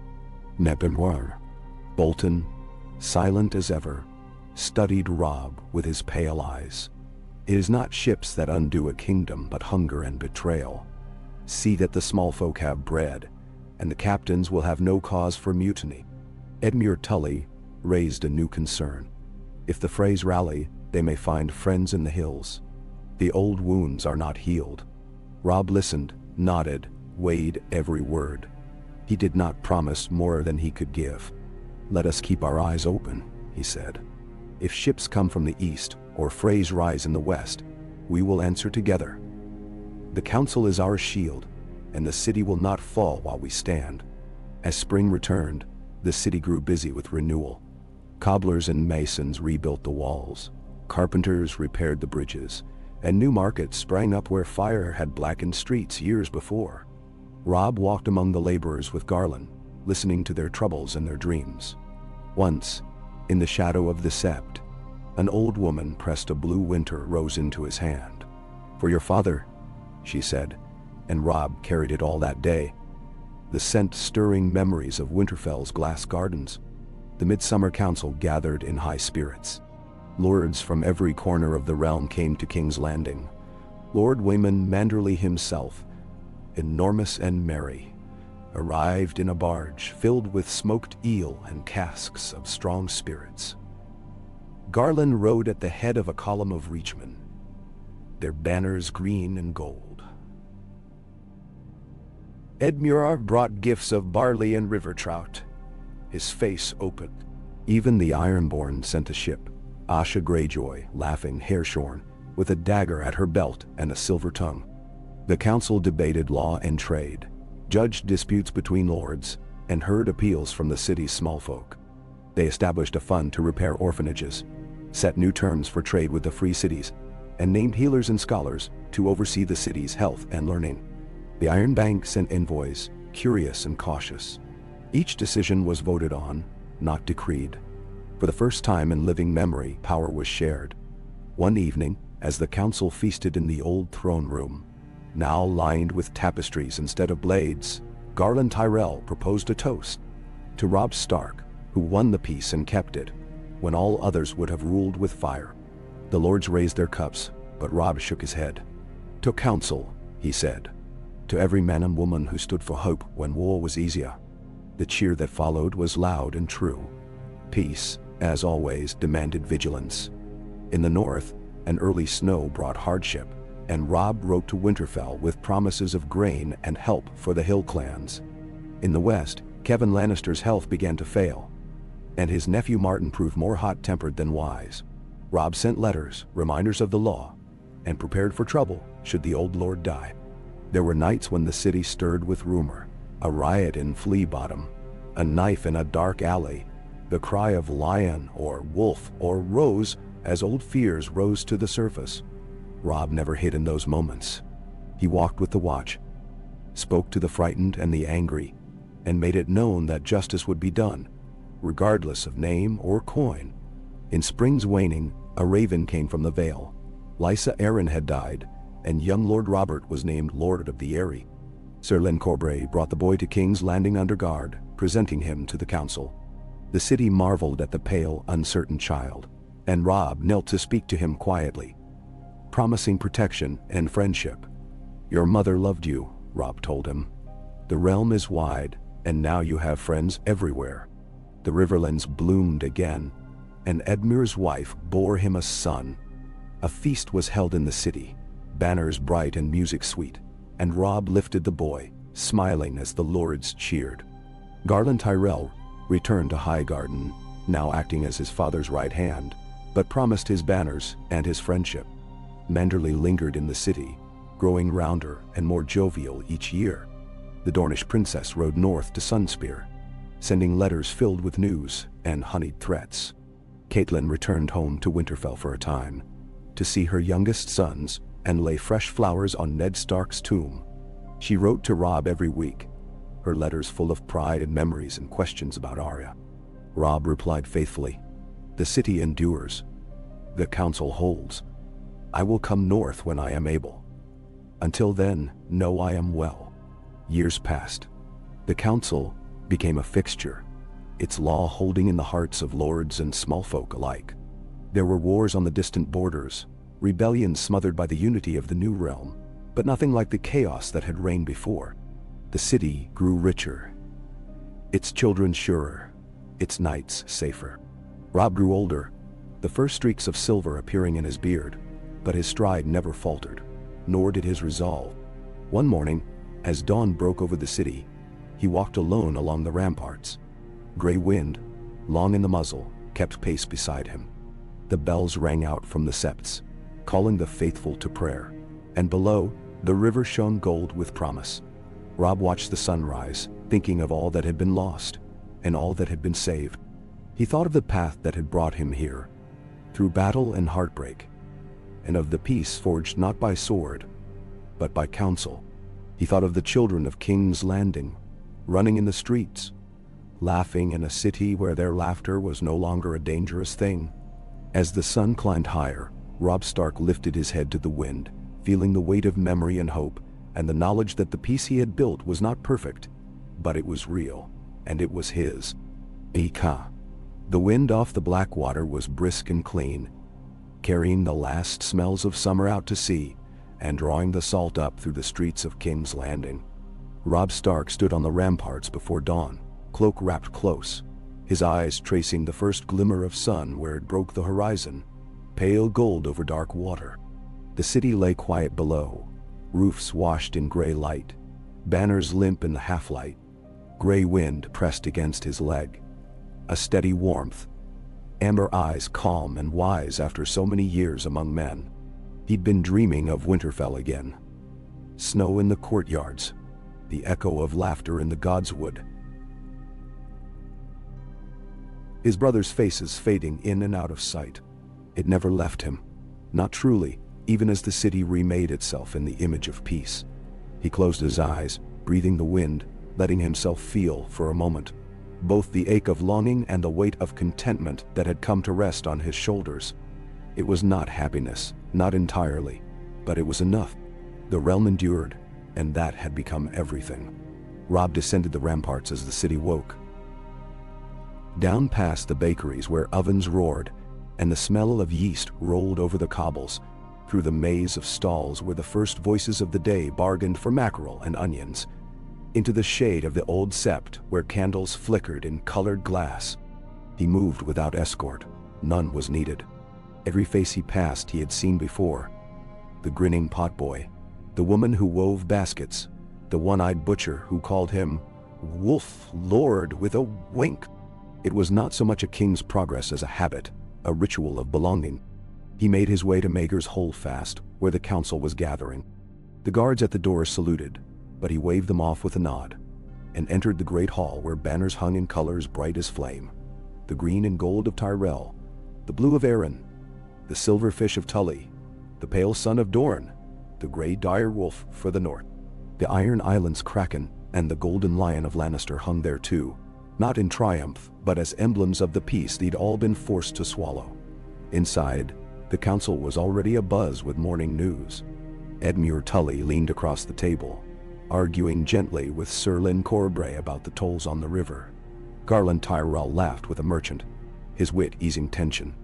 The Dornish princess, now grown into her role with a poise both regal and dangerous, sat with a maester, reviewing grain reports. Lord Wyman Manderley, enormous and red-cheeked, dozed gently in a sunbeam, his hands folded over his ample belly. Robb took his seat at the head, gray wind stretching out beside him. He looked around the table and felt the old ache for those not present. His mother, now mostly in the north, grown frail but fierce. Bran and Rickon, men in their own right. Sansa, still in the Vale, guiding a realm in her quiet, steady way. Arya, always the question, always the wound. Garland called the meeting to order, and the business of peace began. Shipments of timber from the Neck, a dispute between a Reach lord and a Dornish merchant over water rights, a report of ships seen off the arbor, their sails strange and bright. Robb listened, asked questions, voted with the rest. Decisions were made, some quickly, some after long debate. Nothing was done by fiat, and that, more than any law or treaty, had become the realm's new strength. As the session ended, Edmure lingered, catching Robb's arm as the others filed out. "The river's running low this year," Edmure murmured. "We'll have to ask the Reach for more grain if the autumn is poor." "They'll give it," Robb said. "Garland knows the value of hungry neighbors." Edmure nodded, looking old and tired. "Sometimes I wonder how long this peace will hold." Robb smiled, a touch sad. "As long as we guard it together. That's all anyone can ask." "Doctor." He left the hall and found himself drawn toward the Godswood, the oldest part of the castle, where willows trailed in the pond and the heart tree's red leaves shivered in the breeze. Catelyn waited there, wrapped in a heavy cloak, her face thinner now but her eyes bright. "Winter is coming," she said, the old words soft on her tongue. "Always," Robb answered, smiling. "But not today." They walked beneath the boughs, the silence deep, but companionable. Birds rustled overhead, and the sunlight dappled the moss. Catelyn watched him, as if measuring all the changes time had worked in her son, and reached to touch his cheek. "Do you regret it?" she asked. "Staying here, making peace instead of returning north?" He hesitated. "Sometimes I dream of home, but this is worth the cost. The realm stands. The people live. I'd trade 100 crowns for that." She squeezed his hand. "I am proud of you, Robb. You have given the realm more than most kings ever dreamed." He laughed, brief and honest. "I'm not sure I've given them anything but hard choices in council meetings." "You gave them hope," she said. "You gave them tomorrow." As the weeks passed, news came and went like the tides. In the north, the first snow touched the hills, and word arrived that Bran had opened the gates of Winterfell to hill clans fleeing early blizzards. In the Riverlands, a band of outlaws was taken by Blackfish and his men, judged swiftly by council law and sent to labor rebuilding bridges. In the west, Sir Kevan Lannister finally died, leaving young Martin to navigate the tangled politics of Casterly Rock. Robb sent letters, both stern and conciliatory, reminding the new lord of the price of peace. Ships from Braavos brought word of war in the east, cities burning, a Targaryen queen gathering armies. The city buzzed with the rumors, but Robb met them calmly. "If war comes," he told the council, "we will face it together, as we have faced all things." Garland Tyrell agreed, but pressed for more ships to be built, and for the Reach and North to train new levies. The Ironborn, now represented by Asha Greyjoy, sharp-tongued and quick, offered their ships in exchange for freedom to trade. The Dornish princess offered knights and archers, but reminded the council, "Dorne bows to no queen, nor any council that forgets her." The debates grew heated at times, but decisions were made. The city's walls strengthened, the watchmen trained to spot both sell-sail and smuggler. Robb recited, always careful to listen, always careful to bind wounds before they could fester. He wrote often to Bran and Rickon, and once, in a quiet hour, he wrote a letter to Arya, even though he knew not where to send it. Only that a brother's hope was never wasted. One morning, as the first true cold crept down from the hills, Robb was called to the market square. A crowd had gathered.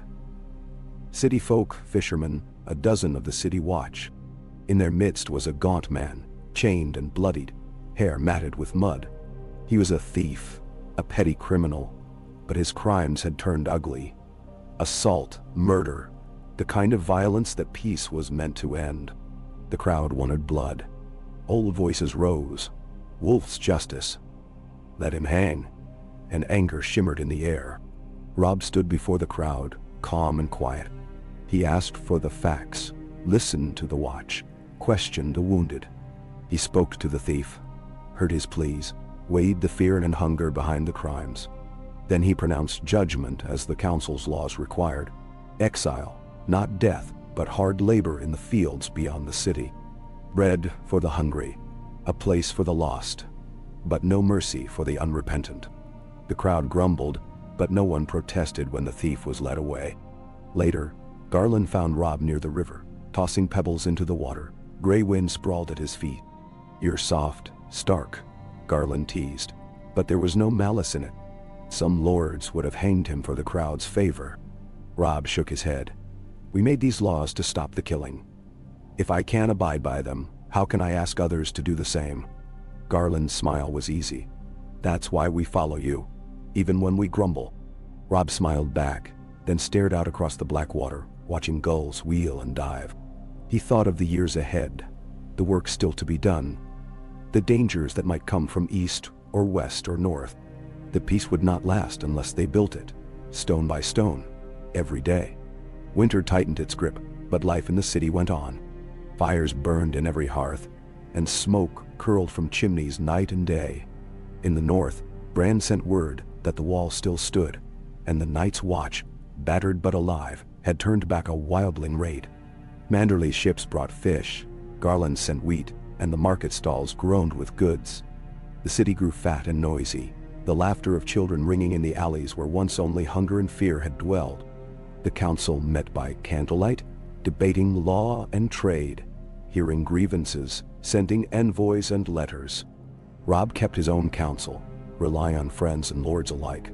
He grew older, gray at the temples, the lines deepening around his eyes, but he never lost the calm surety that had made him king in all but name. At night, in the Godswood or on the ramparts, he would remember Winterfell, the quiet snow, the voices of his family. He missed them, but he did not regret the life he had chosen. He had given Westeros a chance at peace, and it was more than many men could claim. One clear morning, as the new year dawned, Robb stood on the heights above the city, gray wind at his side, and watched the sun rise gold over the river. The bells rang, the city stirred, and somewhere a child laughed, bright and wild and full of life. Robb smiled, knowing the work was not finished, that it never would be, but feeling, for that one perfect moment, that all he had suffered, all he had chosen, had been worth it. The realm endured. The peace endured. And so did hope, bright as the banners that flew above the city and the hearts of those who called it home. Onandi, Niwashemandero. Early spring swept into King's Landing like a cautious guest. The cold lingering in the alleys, the first rain leaving the stones slick and shining. There were days of fog so thick that the Red Keep itself seemed a half-remembered vision, and others when sunlight cut through to gild every tower and pennant in gold.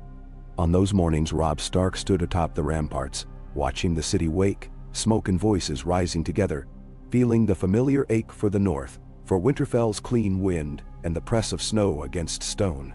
He wrote home often, long letters full of detail and simple longing, always careful to promise that he would return, that peace here would last, that the work was never truly done. He moved among the people with practiced ease now, a leader not by birthright, but by habit. The cobblers and dyers bowed when he passed. Children called out for Grey Wind, and the city guards stepped aside.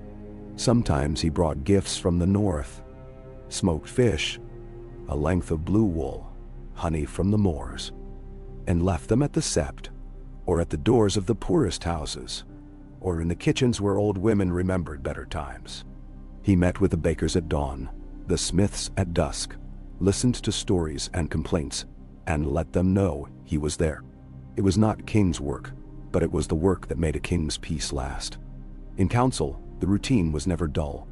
Garland Tyrell returned from the Reach with news of good harvests and new mills.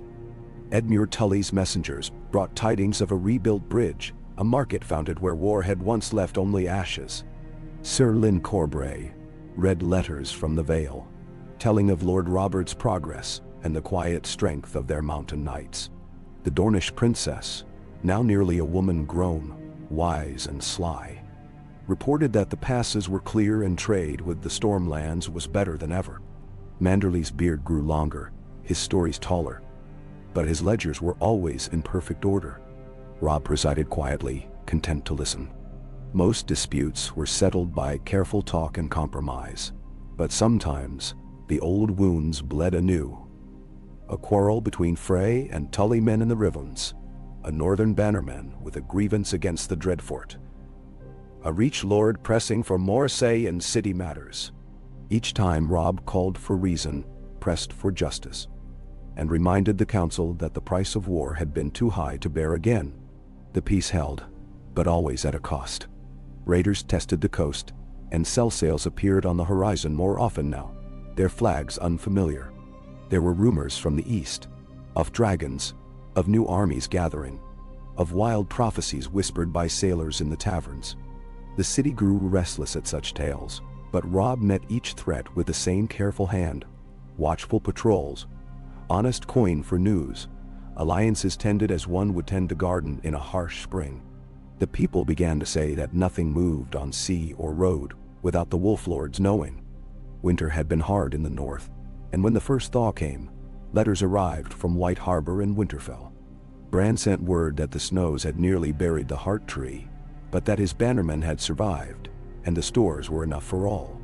Rickon, wild and bold, had led the hill clans in a great hunt, bringing down a white stag in the Wolfswood.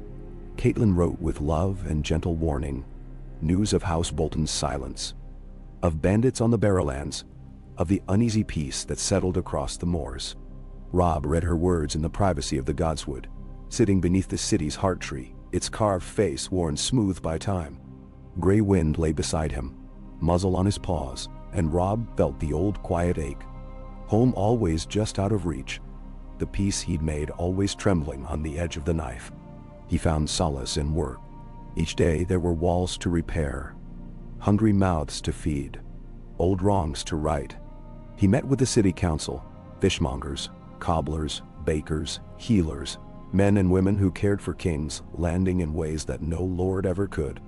Together they saw to the drains, the sewers, the granaries, and roads. The city's heart, Robb realized, was not in its throne or its gold, but in its people, in the 1,000 labors that kept it alive. Trouble flared first in the Riverlands. A band of old Freymen, grown desperate, tried to seize a grain barge bound for Fairmarket. The townsfolk fought back, and when Edmure's riders arrived, they found 2 men dead, a dozen wounded, and the rest fleeing into the wilds. Robb sent men from the city, trusted captains, not swordsmen, to keep the peace and to judge fairly. The message was clear. Justice would be done by council law, not by vengeance or coin. Word spread that the wolf's peace was not weakness, that the laws of the realm were not for lords alone but for all. Robb took care that the accused had voice at the council. He heard their grievances, listened to their fears, and saw that the guilty were punished and the hungry were fed. No one could say justice was always gentle, but it was always fair. At the next midsummer council, Garland Tyrell arrived with banners bright and wagons full of grain and wine. Manderley sent gifts of salted fish, and the Dornish princess brought fresh dates and olives. The city feasted as it had not feasted in years. Robb walked among the tables, raising his cup to the smiths and the sailors, to the maids and the merchants. The lords toasted peace, but the people toasted the council, and the laughter that night was honest and loud. In the Godswood after, Catelyn found him beneath the heart tree, alone but for Grey Wind. "It is good, what you've built here," she said. "They remember the wolves' justice, and they trust it." Robb touched her hand, rough and warm. "Peace is made of little things, mother.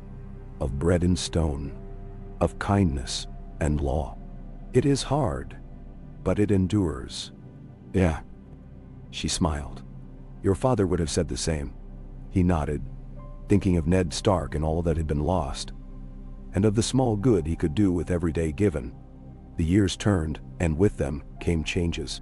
Manderley returned to White Harbor, too old for city winters, but always sending gifts and letters full of jokes. Garland Tyrell brought his wife to King's Landing, and soon enough, their first son toddled across the council chamber, bold and noisy, a favorite of the city's bakers and fishwives. The Dornish princess returned to Sunspear, promising the city her archers if ever the peace was threatened. The Ironborn were quiet, Asha Greyjoy holding the Isles with a clever mix of trade and threat. Martin Lannister ruled the West with a steadier hand than anyone had expected, though he sent few envoys and fewer gold coins. In the Vale, Sir Lyn Corbray guided young Lord Arryn with patience, the Erie's banners flying high, and the mountain passes safe. Robb grew older, his hair streaked with gray, his hands calloused from the sword and the pen alike. The city watched him with affection, even awe. And though the bards sometimes sang of the Wolf King who had broken the South, it was the laughter of children and the quiet pride of the small folk that marked his true legacy. He never did take a crown. In the great council chamber, beneath banners and tapestries, he sat with the lords and the merchants, with the healers and the city watch, ruling not as king but as steward of peace. The council's law held, and in its shade the city bloomed. In the north, Bran ruled with wisdom, Rickon with courage, and Catelyn with love. In the Vale, Sansa found her strength as Lady of the Eyrie, her letters to Robb full of wit and gentle counsel. Arya remained a mystery, her fate the last great riddle of his life, a hope and a longing that never faded. On the morning of the city's first spring fair, Robb rose early, as always. He dressed simply, pulled on his boots, and met Grey Wind by the door. The wolf's fur was silvered, his eyes as sharp as ever, and together they moved through the city, greeting bakers, fishmongers, children already tumbling in the new green. At the fairground, tents sprouted in bright colors, the air alive with music and laughter. For one perfect day, there was no talk of war or old grudges, only the joy of living, of having survived. At noon, Robb stood atop the old wall, watching the fair below, the laughter and songs drifting up like a benediction. Catelyn joined him, her face radiant with pride and memory. "The city has changed," she said. "It had to," Robb answered. "And so did we." He looked over the rooftops, the river shining, the banners bright on every tower. He remembered all that had been lost. Father, brothers, the home head left behind, but also all that had been gained. The peace was imperfect, always threatened, always earned anew, but it was real, and it belonged to all. As the sun dipped low and lanterns bloomed along the river, Robb Stark stood with his family, his friends, and his people. The night was full of laughter, the city aglow, and for a moment, a long, bright moment, the promise of hope seemed as certain as the dawn. M.E.K. The light on the river grew long and gold as the fair wound down, banners trailing in the soft wind, children's laughter fading beneath the ringing of the bells. Robb Stark lingered at the edge of the crowd, watching as merchants packed up their stalls and smiths doused the last of the forge fires. Grey Wind stretched beside him, snout on his paws, eyes half-lidded in the peace of the evening. Robb's hair caught the last of the sun. Shot with silver, his beard a shade darker. He stood quietly, letting the noise of the day wash over him, content to be a man among his people, to live the peace that he'd bled for and built with careful, calloused hands. Caitlin waited with him as the crowd thinned, her shawl wrapped close against the new spring chill. They walked together along the riverside, past the tumbled stones where the black water met the city wall. The torches were being lit, one by one, on every corner. Music from a distant square drifted in and out, soft as memory. "These nights remind me of River Run," she said, voice low. "Of summer, when the war was far away, when all seemed possible." He nodded. "I think of home too. Of father's voice in the yard, of Bran in the trees, Arya chasing cats, Rickon with his wild hair and wilder dreams, Sansa singing in the solar. Sometimes the ache is sharp as steel." She squeezed his hand, fingers warm and sure. "The world changed us all, Robb. But you..." She stopped, searching his face in the dusk. "You built something out of ruin. I wish your father could see it." Robb looked down at the river, at the mirrored glow of lanterns. "I wish that too. Sometimes I feel him here. Sometimes I fear it's all too fragile, that one wind will sweep it away." They walked in silence, the city breathing around them, the hush broken only by a lone gull calling on the wind. He returned to Maegor's Holdfast before midnight, where the council sat in the old solar, the fire burning low, a map of Westeros unrolled on the table. Garland Tyrell was there, booted feet up on a stool, sipping Reach wine and reading over grain reports. Edmure Tully, lines of care at his eyes, pored over lists of river traffic and tariffs. The Dornish princess, poised and serene, added her voice to a debate on new roads for the marches. Sir Lyn Corbray's letter from the Vale was read aloud by a scribe. Young Lord Robert Arryn's trembling signature visible at the bottom, promising the Erie's coin and arms for the council's projects. Manderley's latest dispatch, fat with promise, boasted of a new dock at White Harbor, and the Ironborn's envoy, a clever woman with the look of sea and salt, pushed for more trade with the Isles. The city's master of coin, a quick-witted woman from the street guilds, pressed for more silver to repair the old cisterns beneath the Hill of Rhaenys. Robb let them talk, listening to every word, nodding at some points, holding up a hand to check others. The work was never finished, but the city hummed with purpose. When tempers flared, he soothed them. When the lords argued over old slights, he reminded them of the cost of peace and the thin line between memory and grievance.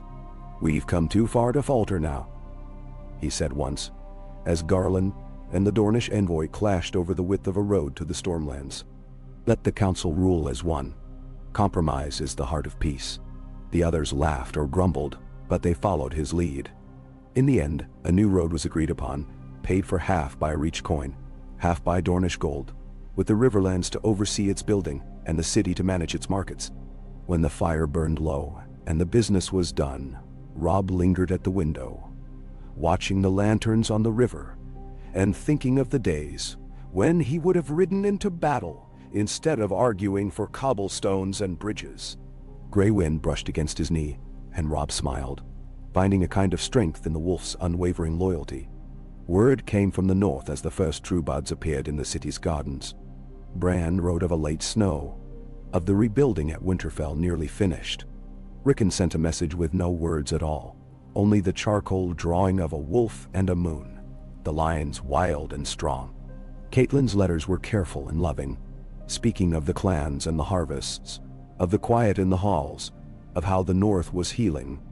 Robb wrote back every fortnight, long letters full of questions, advice, and a promise that he would come soon. The city itself thrived in the long peace. Children filled the streets, their laughter ringing off the walls. Merchants called in half a dozen tongues. The old taverns were rebuilt and new ones opened. Garland Tyrell's wife, Lady Maris, established a garden in the city's western quarter, where any child might come to learn of growing things. The Dornish princess donated coin to build a hospital near the Siap Da. Even the Ironborn, for all their pride, sent lumber for the city's piers, trading herring and salt for wool. and grain. Disputes still rose, as they always did. Over water, over land, over old debts and older slights. But they were settled by talk, not sword. Robb presided over many such cases, sometimes harsh, more often kind, always just. The city guard, trained by men from North and Reach and Riverlands alike, kept order. Their wolf's head badges respected even in the poorest alleys. The real threat, when it came, did not arrive with banners or blades. It came as a sickness from the east, a fever that burned in the alleys and climbed to the manses of the wealthy. Robb moved quickly, closing the city gates, sending for healers and wise women from every quarter. The council met daily, and the hospital grew crowded, its halls echoing with prayers and weeping. Garland sent new stores of wine and honey from the Reach. Manderley dispatched barrels of fish and casks of salt. The Dornish princess sent herbs said to cool the blood and ease the lungs. Robb walked the streets in those hard days, gray wind at his side, checking on the sick, comforting the fearful, lending his presence as medicine when all else failed. He spoke in every square, urging the people to patience, to kindness, to hope. "We will outlast this as we have outlasted all," he said, his voice clear and strong, even when his own eyes were red with sleepless nights. Many died, but more lived. The fever passed with the coming of true summer, and the city rejoiced as if they'd won a war. Robb stood in the square, the bells ringing, the people cheering, and felt the weight of sorrow and gratitude and pride blend in his heart. The years grew steady after that, the city a beacon of order and hope in a land still scarred by old wars. Robb's beard grew silver, his hands more scarred, but his stride was sure and his gaze undimmed. He presided over council as always, but let others lead when he could. Garland and Edmure, the Dornish princess and the master of coin, the guildsmen and the healers and the watch. He heard of dragons in the far east, of kings rising and falling beyond the narrow sea. But the storms of the world never quite reached the city had helped forge. Arya's name came sometimes in merchant tales, a wolf girl, a ghost in the night, a hand at justice in far places. Sansa ruled well in the Vale, her letters a balm and a challenge. Bran's wisdom shaped the north, Rickon's wildness steadied by his brother's patience, and the north sent word of peace and bounty year after year. At the Midsummer Council, Robb was honored with a feast. The city's lords and small folk alike gathered in the great square. There were songs and gifts, and a crown of river flowers was placed upon his brow, not as king, but as father of the realm. He took it with humility, standing beside Grey Wind, Catelyn at his right, the council at his left. The cheers rolled out over the city, echoing from tower to tower. Robb spoke simply. "We have lived through darkness and found the dawn. We are not one people, but many, not one house, but all. Let the peace we have built be your inheritance, and let your children remember not the wars that broke the world, but the days when hope was enough." The bells pealed, and the banners streamed, and the night was long with music. Robb watched the stars with his family and friends, with the council and the city. For that one night, and all the mornings after, he felt the peace he'd made as something more than hope, a living, breathing thing, as real as the city's stones, as enduring as the memory of home. With each new season, King's Landing grew more itself, more alive, more woven together in small, vital ways. The city's wounds were now old scars, softened beneath layers of new trade, laughter, and the steady, unromantic business of survival. In the squares, fishmongers hawked herring and mackerel from the decks of Manderley cogs. Reachman's fruit spilled from their carts in dizzying piles of red and gold. Dornish sellers pressed sugared dates and flagons of sweet wine into eager hands. The city's alleys, once thick with threat and hunger, now rang with the shouts of children chasing stray dogs, of apprentices running errands, of workmen rebuilding stone by stone the places war had broken. Robb Stark made it his habit to rise before the sun, to walk the city before the bells tolled for morning prayer. Grey Wind limped a little now, silver streaking his muzzle, but still kept pace. Always at Robb's side, nose twitching at every unfamiliar scent. The two of them belonged to the city now as much as to the north, a living promise that peace had not been a passing dream. The small folk greeted Robb in the early light, no longer with awe, but with the easy familiarity given to one of their own. They called him Lord Robb still, never king, and though there was respect, there was more affection than fear. One morning, as the dawn was just beginning to pink the sky, Robb found the old Septimaris tending roses in a garden near the city wall. She straightened when he passed and pressed a thorn-pricked hand to his. "For you, my lord," she said, giving him a single white blossom, "to remind you that spring always returns, even to the battered stones." Robb thanked her and carried the flower with him through the day, the scent sharp and clean. At council that afternoon, the solar was warm with sunlight and the comfortable press of bodies. Edmure Tully was first to speak, reporting the repair of a vital aqueduct feeding the river markets and the expansion of the fairground at Maiden's Pool. Garland Tyrrell had word of a new harvest festival planned in Old Town and proposed sending southern minstrels to play for the city's children. The Dornish princess, always alert, reported a border skirmish swiftly resolved with only words and gifts, not blood. Manderley, his hair more white than gold, sent a fat cask of smoked eel as tribute, his letter full of jokes about city appetites and the need for another dock. Even Asha Greyjoy's missives came with grudging respect, her sharp wit dulled by the peace that filled her own halls with trade and silver. The debates were earnest, sometimes fierce, but never bitter. Disputes over water rights, over the reach of guild charters, over the assignment of new apprentices, or the price of summer wheat, all settled, often after hours, sometimes after days, but never with threat or steel. Robb presided quietly, weighing each side, listening, his hands folded and his eyes steady.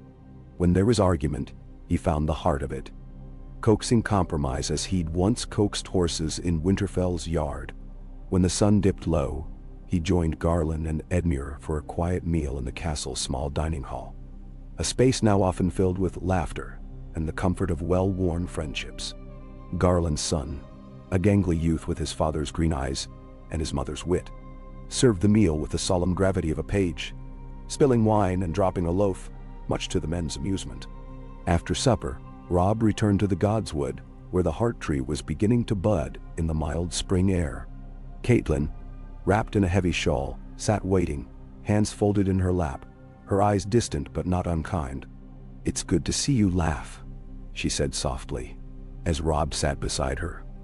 The wolf settling with a groan at their feet. "There is much to be grateful for," Robb replied, plucking a fallen blossom from the grass. "Some days I can almost believe we are finished with the worst." She smiled, though a shadow of worry lingered. "Peace is a field that must be sown again each year. You have kept the harvest safe, Robb, but storms may yet come. Then, I know." He traced the lines of the blossom, thinking of all he could not see. Whispers of trouble in the mountains, hints of unrest from the free cities, the quiet brooding of the Dreadfort. "I keep waiting for word of Arya. Each ship from Bravos, each merchant from the east. She has her father's stubbornness," Caitlin said, reaching to squeeze his hand. "And her mother's will. She will return or send word. Have faith." "I do," Robb said, though it was hope more than certainty that colored his words. When summer broke fully over the city, King's Landing burst into green. The Reachman's Festival filled every square and alley with music and dancing, the children garlanded in flowers, the merchants laughing in half a dozen tongues. Garland's minstrels played for the crowds in the great square. And even the iron-born envoys were seen to smile, clutching cups of Dornish wine. Edmure presided over a mock tourney for the city's squires and apprentices. The north sent barrels of honeyed mead and crates of hard cheese. Dorne supplied sugared fruits and bolts of bright silk.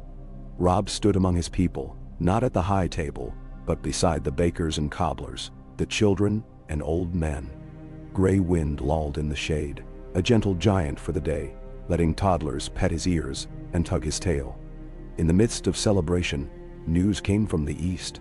Sails sighted off the coast, bearing the three-headed dragon of House Targaryen. Robb called an emergency council. The room filled quickly, the air thick with old memories and fresh fear. "Rumors," Garland said, calm as ever. "Dragons. armies. Some say the dead walk again in Essos. And even rumors can cut deep, Edmure cautioned. The people are uneasy. Best we do not ignore the threat. The Dornish princess, more direct, said, "We must be ready. If war comes, let us meet it with open eyes and steady hands." "The council will stand as one." Robb nodded, feeling the old weight settle on his shoulders, the wariness that never truly left. "We survived worse than dragons. We have something more powerful now, each other." For days, the city watched the horizon, waiting for sails to appear on the river.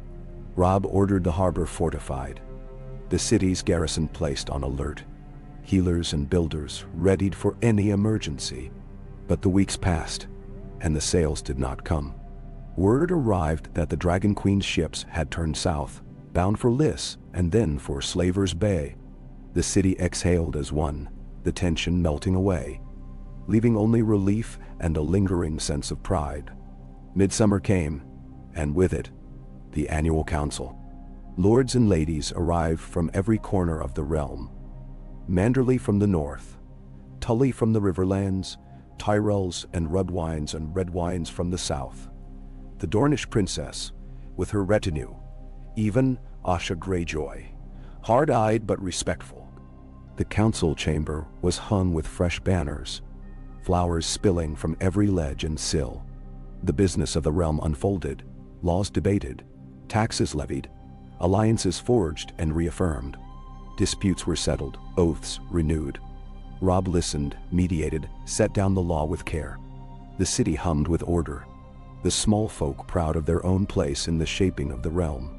At the close of council, Robb stood before the assembled lords, the sun streaming through the high windows. "We built this peace out of ruin. We prove that justice and mercy are stronger than any crown or blade. Let no man say that a council cannot rule. Let no lord forget the cost of old pride. May we stand together as long as rivers run and the city stands." The applause was quiet, but heartfelt. The city bells pealed, and the people poured into the squares to celebrate another year without war. In the quiet after, Robb walked the ramparts at sunset, gray wind at his side. The sky was streaked with gold and violet, the city below alive with light. Caitlin joined him, leaning on the wall, her hair silver in the twilight. "We have all changed," she said. "And yet, some part of me still expects to wake in Winterfell, to hear the wolves in the wood, the snow on the roof." "I feel that too," Robb answered, voice low. "But I have learned to love this place. The city is not what I dreamed, but it is what we made." She smiled. "You found your father's strength, and your own." He closed his eyes, breathing the scent of the river, the gardens, the distant fires. "I only hope I have done enough, that this will last." "It will," she promised. "So long as men like you remember to walk among the people, to listen, to care." The night deepened, the city sparkling beneath the moon. Robb stood with his mother, with his wolf, and felt the fragile peace he had built, stone by stone, law by law, settle around him, a mantle of hope as enduring as the wall, as bright as the banners that rippled over the rooftops in the rising wind. Robb Stark sat at the edge of the Godswood as night pressed close, the city quiet beneath a dome of indigo sky. Lanterns bobbed along the river, tiny flickers of gold on dark water. The spring had carried kings landing into a season of warmth and bounty. And even now, as darkness deepened and the last of the festival's music faded, the city felt full of life. He rested his back against the old heart tree, hands clasped across his knee, and let his thoughts drift to Winterfell and the slow, inexorable changes that had carried him from a boy in the north to a man forged by war and remade by peace. Gray wind breathed quietly beside him, the wolf's flanks rising and falling in the soft grass, his muzzle dusted white. Robb could feel, even now, the echo of distant howls, a memory of a time before council halls and banners of compromise, when the world was all promise and peril. The Godswood here was smaller than the one he'd known as a child, but the air beneath the red leaves still held the same hush. the sense of being watched by eyes older than any kin's. He heard the approach of quiet footsteps and did not turn. Caitlin eased down beside him, folding her shawl around her shoulders, her face sharp and strong in the moonlight. "I can't sleep," she murmured. Robb smiled faintly. "Nor I. The city feels full, brimming, as if everything is waiting for something I cannot name." "Bimdai." "It is," she said. "It waits for the dawn, for the next challenge, for the next celebration, for your next decision." That's what peace means, Robb. It is not a stillness, but a turning wheel. You feel every spoke in your bones. He nodded. And every flaw in the wood. Caitlin studied him, the weight of years and losses, and love in her gaze. "You've carried the realm through its hardest winter. Let yourself rest a little." Robb shook his head. "Rest is for those with nothing left to do. There are still hungry mouths, and the bandits on the Barrowlands, and rumors from the Stepstones, pirates growing bolder. I read letters every night from men who think the council is weakness, and from others who think it is too strong. But Toss," she placed her hand over his, "they will always find fault, Robb. You do not rule for their approval. You rule for what is right." He met her eyes. "I learned that from you." She smiled, tired and fierce, and leaned her head against his shoulder. They stayed that way as the city bells sounded midnight, the tones rolling out over rooftops, the song of order in the dark. At sunrise, Robb stood on the castle's highest tower, watching the river blaze with the coming day. The city's towers cast long shadows over the sleeping quarters, the great sept shining white and gold as the first light struck its domes. He let the cool wind ruffle his hair, and the feeling was one of balance, of being, if not quite content, at least in harmony with the world. Down in the courtyard, banners rippled from every pole. Wolf and trout and rose, sun and spear, and the blue of the veil.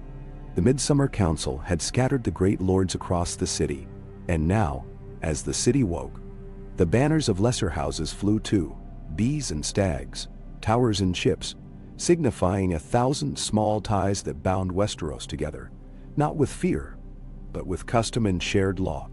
Grey Wind found him on the stairs, the wolf's gait slower but dignified, his presence enough to make any guard straighten to attention. Robb knelt, scratched the great head, and felt the old reassuring bond. "Ready?"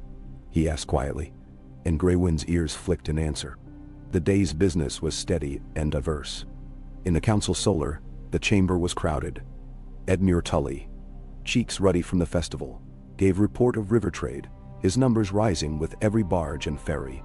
Garland Tyrell, always crisp, outlined the latest agreement with the Old Town guilds, proposing new terms for the city's healers. The Dornish princess, now a woman whose poise silenced even the oldest lords, argued for a new school of letters and trade on the Street of Silk. The Ironborn's envoy, a lean man with hair braided in gold rings, pressed for more contracts to repair the city's ships. Robb listened, asked questions, brokered compromises. He deferred to Edmure on river tariffs, to Garland on city harvests, to the Dornish envoy for education and law. The council worked now as it never had before. Decisions not decreed, but forged in debate and the wisdom of many. Robb guided rather than ruled, his own authority drawn not from threat, but from the habit of trust. When the session ended, he stood with Garland by the open window. The sounds of the city rising up, bells, cries, the bark of dogs, and laughter of children. "It feels strange," Garland said, "to solve our disputes without a single sword drawn." Robb smiled. "Strange, but right. I think even the city has learned to love peace, though it still loves a spectacle." They watched as a troupe of dancers performed in the square below, the crowds shouting encouragement. For a moment, both men were silent, content. Garland broke the hush. "Do you ever miss it? The old life? Banners and battles and certainty?" Robb considered. "Sometimes. There was a kind of purity in it, but no joy. Here, joy creeps up on me. Unexpected but lasting." Garland clapped his shoulder. "Then let's give them more cause for joy. I'll see to the festival in Old Town. You see to the city's children. We'll meet again before harvest." Spring shifted into summer. The council's peace endured, but always there were challenges. Bandits raided a merchant caravan near the King's Road. Robb dispatched riders, quick and fair, and the band was broken with little blood spilled. There were whispers of unrest in the stepstones, and he worked with the Dornish princess to hire ships and gather reports. Edmure handled a minor flood in the city's southern quarter, and the Ironborn envoy organized repairs to the river wharves. Each night, Robb walked the city's quieter streets, gray wind moving at his side. The air was full of new scents, fresh-bred honeysuckle, the salt tang from the sea. The people he passed greeted him not with bows, but with nods, sometimes even jokes. Once, in the shambles near the market, a boy offered him a penny and asked if the wolf would guard him from his nightmares. Robb crouched, accepted the penny with a solemn nod, and let gray wind nuzzle the child's hand. The boy's mother wept with gratitude, and Robb promised her extra grain from the council stores. In the God's Wood, Caitlin waited on many evenings, her wisdom always a balm to his doubts. "You cannot end all suffering, Robb," she said once, "but you can lessen it. You have done so, and the city knows." "Nas, I only hope it is enough," he answered. "The world beyond our walls still churns, and I do not know if we are ready." She touched his arm. "You are as ready as any man ever was. Take comfort in that." The months passed in a rhythm of labor and reward. The city's markets thrived, its streets safe by day and night. Ships brought news of a fragile peace in the east. No dragons on the horizon, no armadas crossing the narrow sea. The council's laws took root. Old hatreds grew weaker, new alliances grew strong. From the north came news of Bran's marriage, a quiet affair, attended by the hill clans and the household of Winterfell.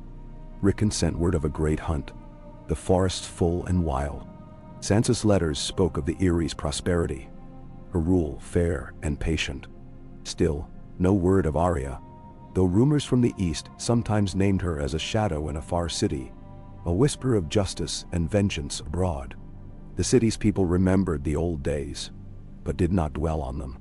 On the feast of the new moon, 1,000 lanterns were set afloat on the river. Robb watched from the quay, gray wind beside him, as the lights drifted away, a shimmering path across the dark water. Caitlin joined him, a little slower now, but bright-eyed. She took his hand, and together they watched as the last lanterns flickered, then vanished into the night. "You built this, Robb," she said, "with hope and patience, with the counsel of many, not the decree of one. It will endure." He looked out across the water, at the city he had come to love, and knew she was right. The peace was not perfect, but it was real, and every dawn it was his work to tend it. He walked back into the city, the air full of the scent of summer and the promise of another day. The wheel would turn again, the city would wake and work and hope, and Robb Stark, with his wolf and his council, would be there to keep the fragile peace alive. Ewain. The city's heart beat steadily through the long summer, the rhythm of work and laughter and love. Practical hope carrying King's Landing through each new day. Robb Stark grew accustomed to the way the sun crested the hills, golden and heavy, and how the mist rolled in from the river at dawn, veiling the city in a hush broken only by birds and the distant calls of dockworkers. He'd long since given up the notion of being a king in any but the most honest sense, caretaker, steward, brother to the city's sorrow and joy. Even Grey Wind, aging but still formidable, seemed at peace, content to walk the winding streets, to be scratched behind the ear by wide-eyed children, to sleep in the shade beneath council windows as Robb toiled late into the afternoon. Everywhere he looked, the city showed signs of renewal. The old market, burnt to ruins more than once, now sprawled across 3 squares, its stalls thick with early pears and apples, barrels of smoked fish from the north, silk and spices from the Reach and Dorne. Carpenters' hammers rang through the alleys where half a street was being rebuilt, the pale new wood already painted in 100 colors. At the edge of the fish market, a group of city children chased each other through puddles, their laughter mixing with the caw of gulls and the rolling calls of vendors. When Robb passed, they stopped and waved, shouting, "Wolf Lord!" and gray wind, and sometimes offering up a coin or a crust in thanks for some kindness, real or imagined. At council, the business was no less relentless. But now there was ease to the debate. Garland Tyrrell led discussions of trade and the coming harvest, his calm wit soothing tempers even when gold was short or grain spoiled in the barns. Edmure Tully had grown leaner and sharper, quick to defend the river folks' interests, but trusted now by men who once doubted a Tully's prudence. Manderley's seat was sometimes filled by his son, a clever man with a knack for compromise. The Dornish princess, grown formidable and gracious, kept close watch on border disputes and trade from the south, her words carrying the weight of Dorne's pride and pragmatism. Asha Greyjoy sent envoys to council more often, bearing gifts of salted cod and casks of dark rum, proposing new ventures, river pilots for the Reach, timber for the city's shipyards, even an offer to help mend the old chain across the harbor mouth. Some lords grumbled at Ironborn presence, but Robb had learned to value those who brought work and ships and honest coin. Each day the council heard from the city as well. Guildmasters, septons, old men from the watch, mothers worried about bread prices, orphans with schemes for a penny more. Robb listened to them all. It was a kind of rule that no king would have tolerated. Yet it worked, binding the city to the realm, and the realm to the council, in ways that no sword ever could.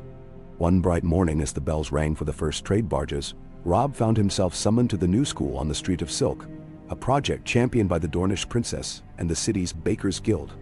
The hall was filled with the sound of young voices reciting lessons, the walls painted with scenes from every corner of Westeros. Grey wind nosed his way inside, sending a ripple of excitement through the children. Their teachers bowed, but Robb waved it off, kneeling to speak with a boy whose hands were stained with ink and whose eyes sparkled with mischief. "What have you learned today?" Robb asked. Boy grinned. "How to write my name, Lord." "And how a king lost his crown because he would not listen?" Robb laughed. "A wise lesson. Remember it, and you'll do well in life." The teachers pressed bread into his hands as thanks for his patronage, and he promised to return before the year's end. He walked the city afterward, past masons at the old sept steps, gardeners tending a new plot in the ruins of a burned house, sailors unloading cargo at the docks. Everywhere, work went on. He stopped at the market to buy a bag of apples, tossing one to a beggar with a missing hand. The man grinned, gap-toothed, and called after him, "May the wolf watch your door, Lord." In the shade of the godswood, Robb found Catelyn waiting. She was thinner now, her hair nearly white, but her back was straight and her eyes as bright as when she'd first stood above Winterfell's battlements. "News from the north," she said, holding out a letter. "Bran writes of good harvests. Rickon's clan is growing. Another child born last moon. Sansa sends silks from the Vale, and still no word of Arya, though merchants whisper of a wolf girl in Bravos." Robb took the letter, reading quickly, feeling the old ache of longing for the snow and stone of home. "You've made a home here too," Catelyn said, as if reading his thoughts. "Winterfell will always wait for you, but the city would mourn to lose its wolf." He smiled. "I don't plan to leave, not until the realm is truly safe. There is always another road to repair, another child to feed." She nodded, pride and sorrow mingling in her face. "That is what fathers do, Robb. You learned it well." The summer council brought lords and envoys from all corners. The business was brisk. Decisions on tariffs, roads, apprenticeships, the balance of law between council and guild. Robb was everywhere, moving between council, market, city walls. His hair was shot through with gray now, his face sun-browned, his manner quiet and confident. During the festival, he stood with Garland and Edmure on the palace steps, watching the city fill with banners and color. Children raced through the crowd, chasing a dog with a rag tied to its tail. At dusk, lanterns were launched from the riverbanks, their glow reflected in every window, 1,000 points of light drifting into the summer night. Robb drank with the city watch, shared bread with the Septs healers, and danced, awkward but smiling, with Lady Maris Tyrell, her laughter bright as bells. Catelyn watched from the sidelines, her heart full. At midnight, he and his mother sat together beneath the godswood, the hush of leaves and the distant shouts of celebration enfolding them. "They love you," she said. "I love them," Robb replied. "But peace is a gift they gave themselves. I only helped them see it." She rested her head on his shoulder, and they watched the lanterns flicker and fade. Autumn came, and with it, the first rumors of unrest on the sea. Pirates from the Stepstones raided coastal villages, and Robb sent letters to the Ironborn and the Dornish, requesting aid. The council met in haste, new taxes levied for repairs, new watches set along the harbor. The city's guard, trained for years now, answered quickly. No foe breached the walls. Winter came early to the north. Bran sent ravens, warning of deep snows. Robb sent stores of grain upriver, ordered extra cloaks sewn for the poorest children. Manderley's ships carried fish and wool. Tyrell's wagons brought apples and wheat. The city was ready. No one starved that winter, not even in the poorest quarter. As the cold lingered, Robb spent more evenings in the Godswood. Sometimes alone, sometimes with Catelyn. He grew slower, but his eyes remained bright, his voice steady in counsel, his hand sure at judgment. On the last day of the year, a hush fell over the city as the bells rang. Robb climbed the palace tower, gray wind at his side, and looked out at the rooftops, the river, the smoke curling from every chimney. The city was quiet, full of promise and memory. And for one long moment, Robb Stark felt himself both a Stark of Winterfell and a man of King's Landing, belonging everywhere and nowhere. He spoke to the city in the hour before dawn, his words simple and true. "The peace we have built belongs to you. Guard it well, for it is all our children's hope." The bells answered him, and the new year began. In the Godswood, in the markets, on every street, hope moved quietly, firm as stone, bright as a lantern in the long dark, as enduring as the memory of home. Gagon, Kenji. Winter lingered over the city like a patient ghost, gray frost, hugging the tiles and cold light filtering down through high windows.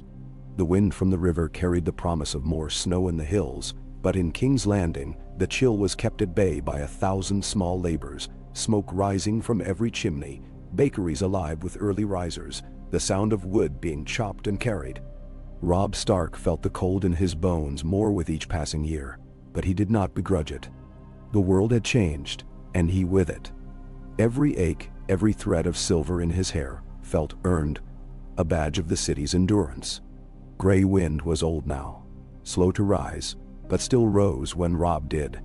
Still followed the slow circuit of the city each morning, his eyes bright as candle flame. The wolf was known to all, and even the bravest children had learned to pet him with gentle hands. The small folk believed the city was luckier with gray wind in its streets, and Robb often agreed. The city's rhythm was unbroken, though each season brought its own challenges. Winter's hunger crept in at the edges, and Robb made it his habit to walk the poorest lanes with the master of coin, seeking out new mouths to feed, new roofs to mend. The granaries, swollen with Tyrell wheat and Manderley fish, sustained the people, and when the stores ran low, the lords and guilds cut their own rations first. In council, the business of peace was never finished. Manderley's son brought news of a bountiful herring run, enough to see the city through until spring. Edmure reported on the fords and rivers, most passable even under ice, trade still flowing up the Trident. Garland Tyrell's letters were filled with notes on new plantings, clever ways to coax green from the soil even as the ground stayed hard.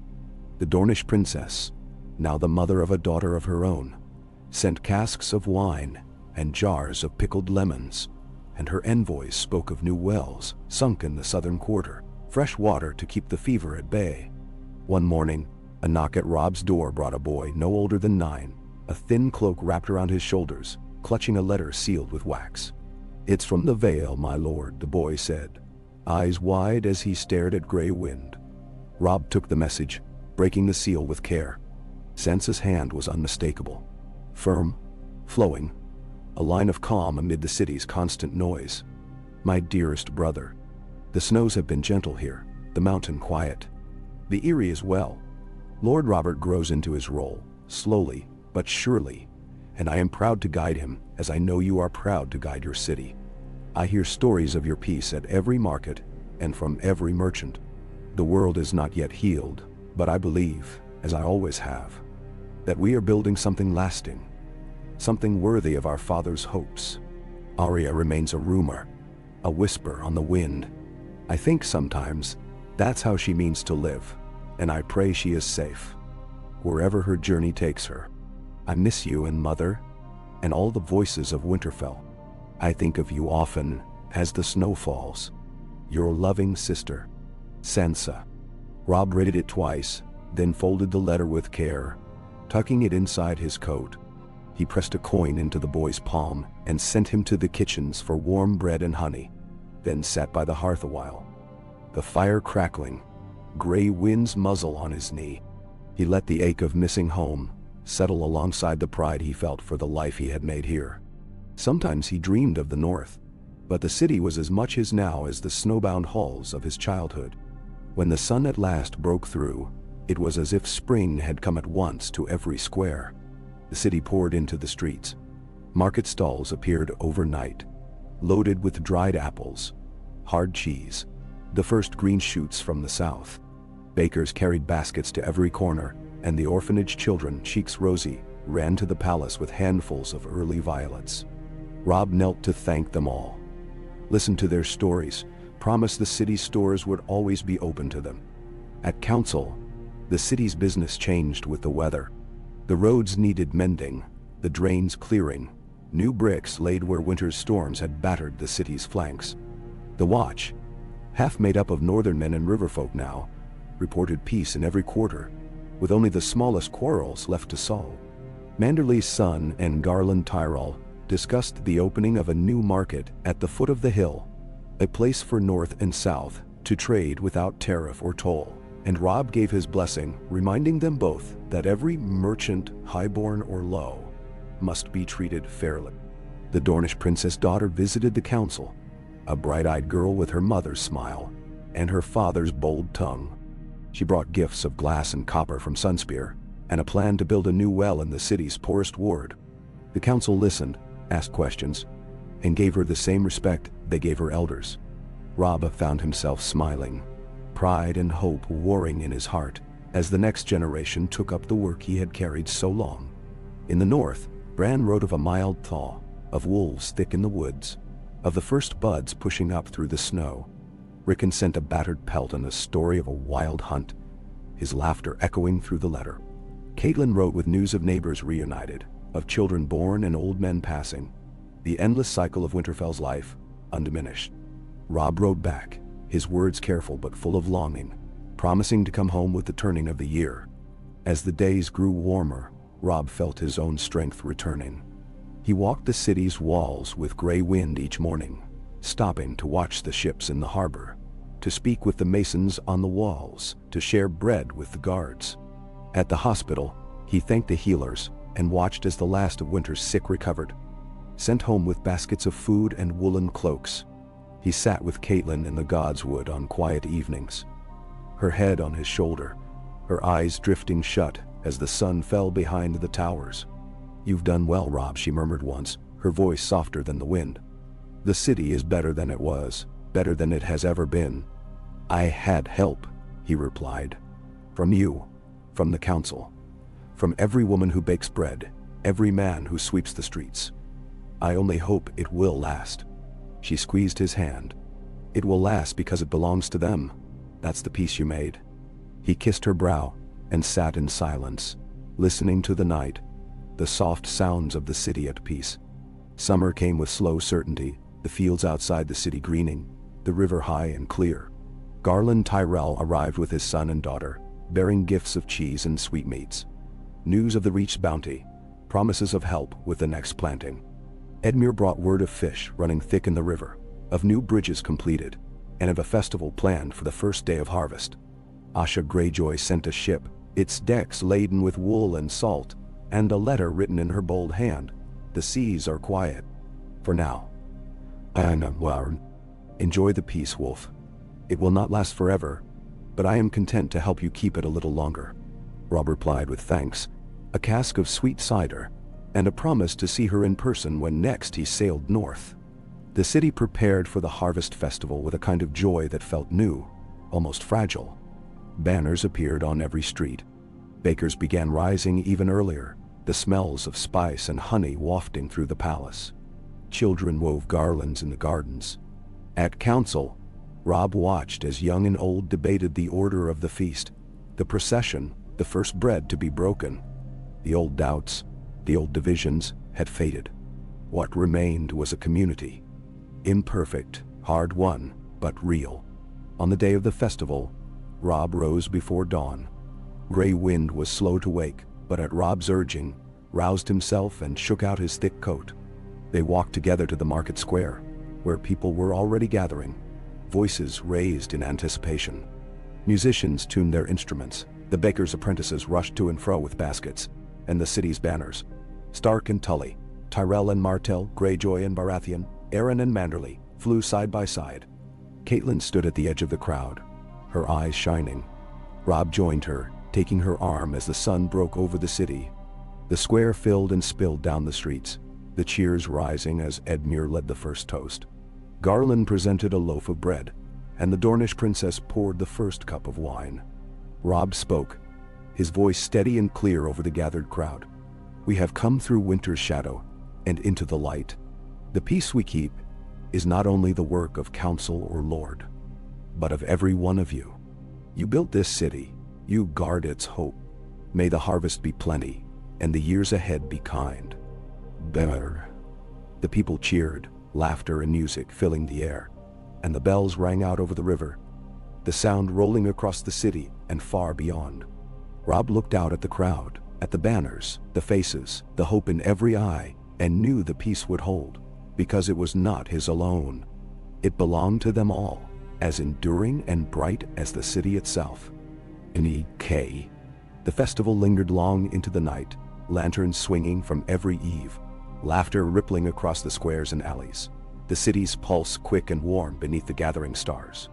Robb Stark watched it unfold not from the dais or the council steps, but from among his people, moving through the press of dancers in the market square, listening to the bawdy songs of riverfolk on the wharf, pausing to help a baker's wife carry a tray of honey cakes to a crowded table of orphans and soldiers. The peace he'd helped forge was everywhere. In the clatter of mugs, the easy mingling of Tyrell green and Stark gray and Martell gold, the way even those who remembered old wounds found themselves smiling, swept along by the city's joy. Gray wind kept to his side, the great wolf content to let children run their hands through his coat, accepting each crust and pat with a dignity befitting his age. The wolf was a symbol now, a reminder that peace could be kept by tooth and by kindness both. Robb sometimes caught strangers watching him, the way one might watch a story come to life, and felt both humbled and deeply apart, like a tree planted on the boundary of two fields. Catelyn watched, too, from beneath the lantern-lit boughs of a garden. Her pride was no longer laced with fear, but with a quiet acceptance that her son, the boy who'd been raised for winter and war, had become a man for peace. They spoke little, sharing the looks that meant more than words, and she often found herself smiling at the thought of Ned, at what he would have made of this hard-won festival. As midnight neared, the crowd drifted up toward the Godswood, where the feast's last bread was to be broken. A tradition Robb himself had begun, a symbol that each festival's joy ended not in the council hall, but in the old ways and the promise of new beginnings. The heart tree stood in the starlight, its red leaves trembling. Robb led the procession, Catelyn beside him, Edmure and Garland, and the Dornish princess following. The council and the people mingled without ceremony. They broke the bread, shared it among high and low, and sang the old songs as lanterns floated upward. For a moment, as the music swelled and the people's voices rose, Robb closed his eyes and felt the peace not as a burden, but as a gift he could share. The city's life resumed its careful rhythm as the festival faded. Council business pressed close, merchants seeking new charters, guilds petitioning for better streets, shipwrights arguing over the price of oak and pitch. Edmure and Garland handled the trade with practiced hands. The Dornish princess, her daughter beside her, led a delegation to the city's poorest quarter to oversee the first stones of the new well. Robb worked at their side, quietly pressing for compromise, never drawing attention, but always moving the business toward justice. Letters from the north arrived more frequently as the days cooled.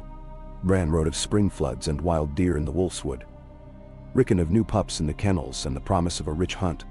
Catelyn spent long evenings with these letters, her voice growing softer as she read aloud by firelight. Robb sitting nearby with Grey Wind's head in his lap. News from the Vale in the west was less urgent than before. Sansa's missives remained gentle, full of news of the mountain and her careful work with Robert Arryn. Martin Lannister's seal came with regular dispatches, reporting peace on the Gold Road. The Lannister men settling into the patterns of trade, learning the value of patience over pride. Manderley's letters grew more playful, his son sending riddles and jokes along with salted fish and white beans. With the passing of high summer, Robb found himself more at ease with the city's business than he'd ever been with the banners of war. The council worked in harmony, disagreements handled by the logic of the market, or the gentle persistence of the Bakers' Guild, never the sword. When a dispute arose between the teamsters and the drovers over access to the river wharves, Robb simply sat them in a room, gave them a cask of Reach wine, and refused to leave until an agreement was signed. They left grumbling, but the work was done. Autumn painted the city gold and scarlet, the streets filled with fruit, nuts, new grain, the promise of pies and ale and cider. The first cold wind off the river brought warnings of storms, and Robb ordered repairs to every roof. Extra wood for every poor hearth. Garland's people sent gardeners to plant new trees along the city's lanes, promising shade and beauty for years to come. The Dornish princess opened her new school, inviting children from every quarter, noble and lowborn, to learn their letters, their sums, and the ways of trade. On the feast of the first frost, Robb stood by the gates and welcomed a caravan of hill clans come down from the north, bearing gifts of furs and tales of distant snows. The city's children gathered to hear their stories, and Robb himself laughed at the exaggerations and wild boasts. Catelyn watched with tears in her eyes, seeing in the hill folks' faces echoes of old friends and lost kin. Peace was not without its shadows. There were still threats from the sea, pirates testing the coastlines, rumors of ships from the Stepstones or even Volantis. Robb met with the captains of the watch and the city's shipwrights, reinforcing the walls and docks, gathering trusted sailors to watch the horizon. The Ironborn offered aid, sending swift boats to patrol the bay, their flag alongside those of the North and Riverlands. When a pirate raid struck a village up the coast, the council's ships met them with fire and steel, quick, ruthless, but fair. Prisoners were offered work or exile. Those who chose peace found a place among the city's boatmen. Those who did not were sent away in chains. Rumors from the east came with every ship, tales of dragons in the Shadowlands, of a queen with silver hair, and 1,000 banners. Robb listened, ordered more watch on the harbor, but refused to let fear dictate his rule. "We'll greet trouble when it comes," he told the council. "Not a moment sooner. Our strength is in our unity and in the people's trust." In the Godswood, as the first leaves fell, Robb and Catelyn sat beneath the heart tree, the air cool and full of memory. "You look tired, Robb," she said, her voice gentle, "but not weary." "Not weary." He smiled, his hands rough and sure on the grass. "It's a good tired, Mother. There are days now when I almost believe the peace will last, that the children playing in the streets may never know the world we did." "That, Catelyn's eyes shone. "You gave them that hope." He shook his head. "We all did. You, the council, the people, most of all." She took his hand. "You have made the North proud. I know your father would have loved this city as you do." They sat together in silence, watching the last of the lanterns from the festival drift above the rooftops, their light bright against the deepening sky. When winter's first snow came, it fell gently, veiling the city in white. The market square glowed with lanterns, the air sharp with spice and wood smoke. Robb donned a heavy cloak, Grey Wind at his side, and walked the streets as he always did. Children ran to greet him, their cheeks red, their eyes bright. He shared bread with the hungry, kind words, with the lonely hope, with all who asked for it. At council, he spoke plainly. "We cannot know what storms the future will bring. But if we keep faith with each other, if we remember the lessons of peace, there is nothing we cannot withstand." "Narin." The council nodded and set to their work, laughter echoing in the halls. Outside, the bells tolled, and the city, safe, stubborn, endlessly alive, carried on. That night, Robb stood atop the ramparts, looking out over the rooftops dusted with snow. The city was quiet, the only sound the distant howl of a wolf and the hush of the river flowing past. He felt the peace he had helped build, strong and bright, wrapped around the city like a warm cloak. He turned to Caitlin, who stood beside him, her hand resting on his arm. "It will hold," he said softly. "It will last. We made it so." And beneath the falling snow, as the city dreamed, Robb Stark and his family watched over King's Landing, guardians of a peace that belonged not to one house or one man, but to the hearts of all who called it home. And even down, the snows deepened in the weeks that followed, transforming King's Landing into a city of pale rooftops and muffled sounds. Icicles clung to the eaves of the Red Keep, and drifts rose like sculpted waves along the lanes of Flea Bottom. But for once the winter was not a time of fear. Fires burned bright in every hearth. Bakers kept their ovens hot, and even in the poorest quarters, bread and soup made their rounds with the help of the city guard and the wisdom of the council's stores. Where, in winters past, the city's bells had tolled for famine and riot, now they rang only for the passing of time and the marking of holy days. Robb Stark walked those snowy streets most mornings, gray wind padding beside him, both wolf and man moving a little slower now, but still watched with a kind of reverence. The city's children greeted them at every turn.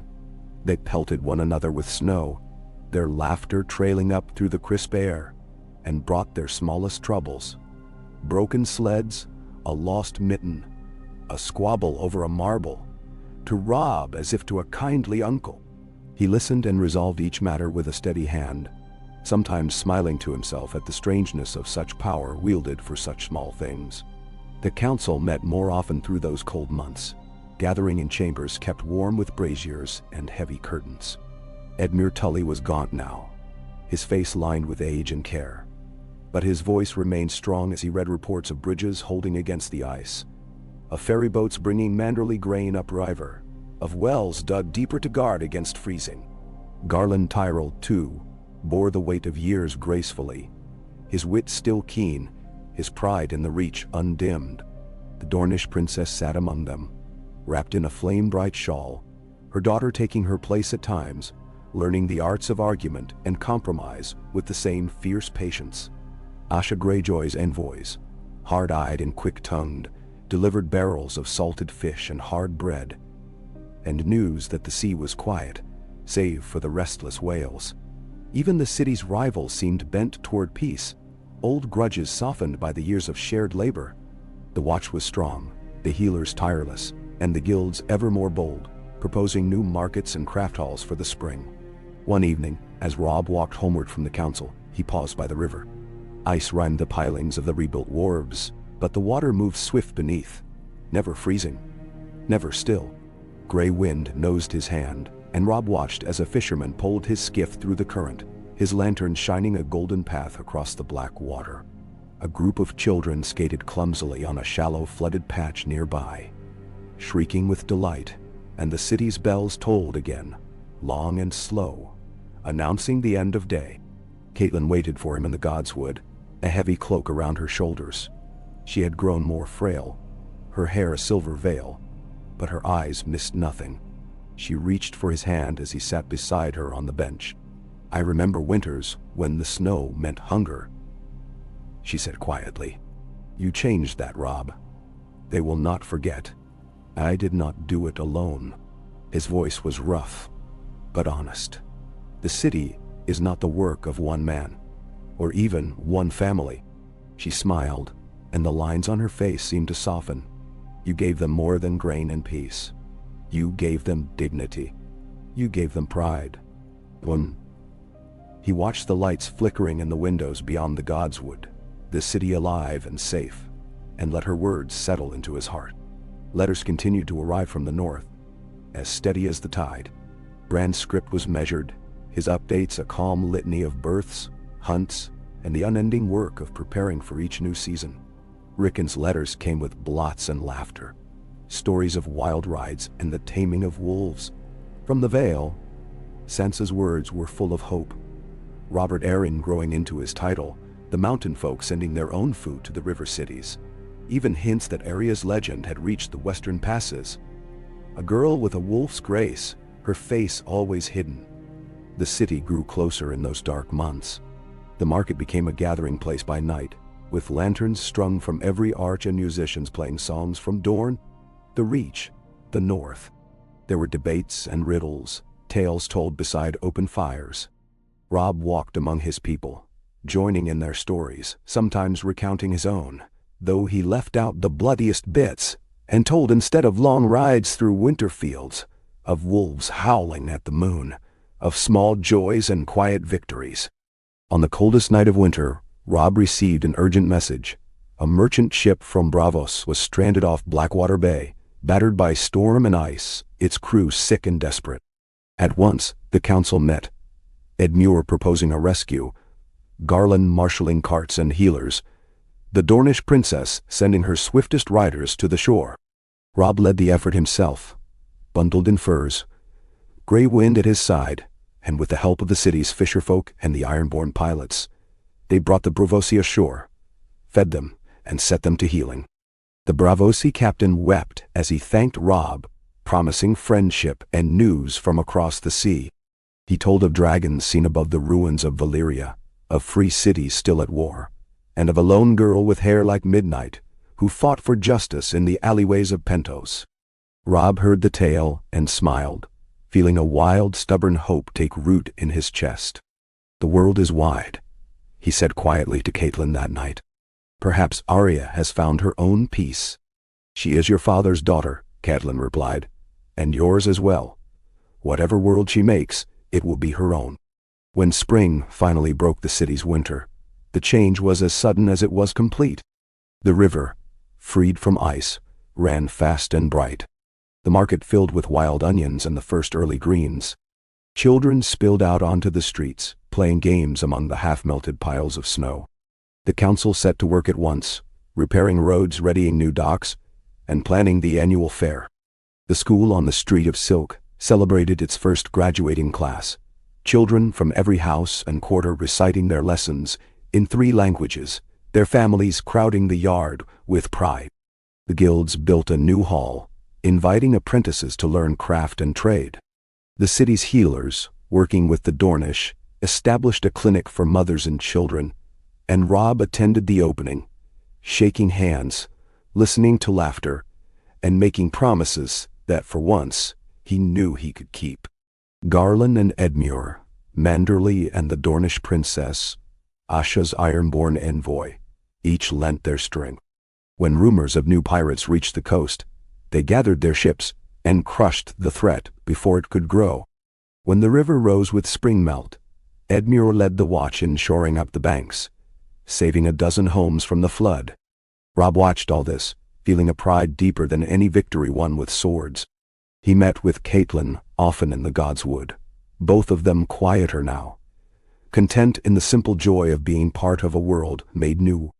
Grey Wind, old and slow, still walked the city, a living legend, and when he lay in the sun, children gathered around, brushing his fur and whispering secrets to the ancient wolf. One bright morning as the city bloomed with new green, Robb received a visitor, an old knight from the Vale, his armor battered, his eyes bright with memory. "I have seen many kings," the knight said, "but I have never seen a city so loyal, nor a lord so loved. Your peace is the envy of the world." Robb shook his head. "Not my peace, the people's peace. They keep it, not I." The knight smiled. "And that, my lord, is why it endures." As the sun rose over King's Landing, the city stirred and stretched, the promise of another year clear in every laugh, every song, every bell. Robb Stark, with Grey Wind at his side, watched from the ramparts. The future spread before him. A living city, hard-won and shining, a testament to what hope, patience, and the wisdom of many could build. He thought of Winterfell and the Hearttree's quiet watchfulness, of his father's voice, of his mother's counsel, of the journey that had brought him here. And he was content, not as a king, but as a guardian, as a man among his people, watching over a peace that would last as long as there were hands to tend it, as long as there were hearts to hope. G. Spring's light gilded the city, softening the battered stones and glimmering on the river where boats bobbed, nets outstretched, catching the first silver flashes of the new season's run. There was a feeling everywhere of beginning again. The last of the snow had melted from the eaves, birds had returned to the gardens and alleyways, and the great square at the city's heart rang with hammers and laughter as repairs, long planned, were finally finished. Robb Stark woke earlier and earlier each day, restless with energy as the world shook off winter's grip. Gray Wind's muzzle was nearly white now, and he rose slowly from the rug each morning, stretching his old bones before falling into step beside Robb. Their walks became longer as the air grew warmer. The wolf's presence, once a thing of awe and wariness, was now a comfort to all. Vendors would set out scraps, children would call greetings, and even the most harried watch captain would nod and touch his brow. Robb spent many mornings in the company of the city's masons and carpenters, listening as they explained the latest repairs to the storm-damaged walls, or argued good-naturedly about the best method for raising a new bell tower on the east side of the Septiti. At every site, he thanked them with words, and sometimes with a hand, helping to move timber or stone, content to work beside those who built with their backs and not just their words. The festival of first planting brought banners and music to every square. Edmure Tully arrived with a train of Riverlanders, his carriage heavy with barley and trout, his face more lined but still quick with laughter. Garland Tyrell and his family rode up from the south, their horses adorned with garlands, their wagons laden with green shoots and rich apples. The Dornish princess and her daughter entered the city beneath a fluttering awning of silk, bearing jars of sun-pickled lemons, baskets of figs, and casks of fire wine.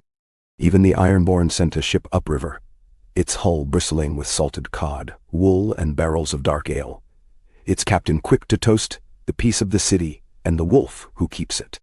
Caitlin was the first to greet them all at the city gate, her hair gleaming silver in the sunlight.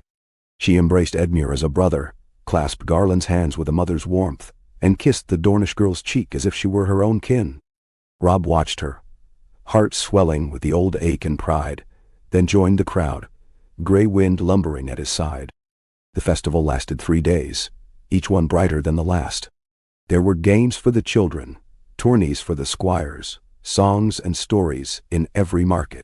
The new council chamber was opened at last, a great hall of wood and stone and glass, its doors carved with the sigils of every house that had stood for peace. The lords and guilds gathered within, joined by the city's merchants, healers, and master builders, each with a seat and a voice. Robb presided but did not command. He was content to let the debates play out, over market rights, over the city's taxes, over the new apprenticeships to be granted to the children of the small folk. Garland's voice was calm and precise, Edmure's quick with wit, the Dornish princess sharp and playful. The Ironborn envoy, an older woman with gold hoops in her ears and a tongue quick as any, reminded the council that the sea never slept, and that the city's future rested as much on open harbors as on strong wall. In the evenings, Robb returned to the Godswood, where the heart tree was thick with buds and the grass sweet underfoot. Caitlin joined him as often as she could, her hands always cold, but her eyes full of fire. "They ask less of you now," she observed, as they watched the sun set behind the red keep. Robb smiled. "They have learned to ask each other first. It's what I always hoped for. I'm not the keeper of every piece, only its steward." Caitlin squeezed his hand. "You will always be my son, and the North's, but you are the city's too. They would follow you to the last stone." "Then I would follow them as far," he said. Not all tidings were gentle, of course. There was news from the north of a harsh spring storm that had flattened barns along the Barrowland. Bran wrote with careful optimism, losses would be heavy, but the stores would hold. Rickon sent a tale of a wolf pack fight and a new litter of pups born in the snows. From the Vale, Sansa's letter spoke of a sudden illness among Robert Arryn's closest men, and the quick work of healers sent from King's Landing. She thanked Robb for his foresight, and included with her note a swatch of fine blue cloth woven in the mountain style. There were still whispers of trouble on the sea. Ships out of Pentos brought rumors of dragons, of wars in the free cities, of strange sails sighted far to the east. The Ironborn kept their watch, their swiftest ships now part of the city's patrol, the Blackwater mouth bristling with banners of kraken and wolf side by side. Inside the city, peace was steadied each day by 100 unseen hands. The watch patrolled the alleys and the riverbanks. Healers moved through the wards, tending sick and hale alike. Bakers rose before dawn, and the city's children ran errands, swept the squares, and learned their letters at the new school. When a fire broke out in the Potter's Quarter, the alarm bells sounded, and 100 neighbors formed a chain, passing water up from the river, saving half the street before the flames could spread. The old ways of fear and suspicion had yielded to habit and trust. The council met twice a week through the spring, settling quarrels, forging new alliances, and shaping the city's law as carefully as the masons shaped the new towers.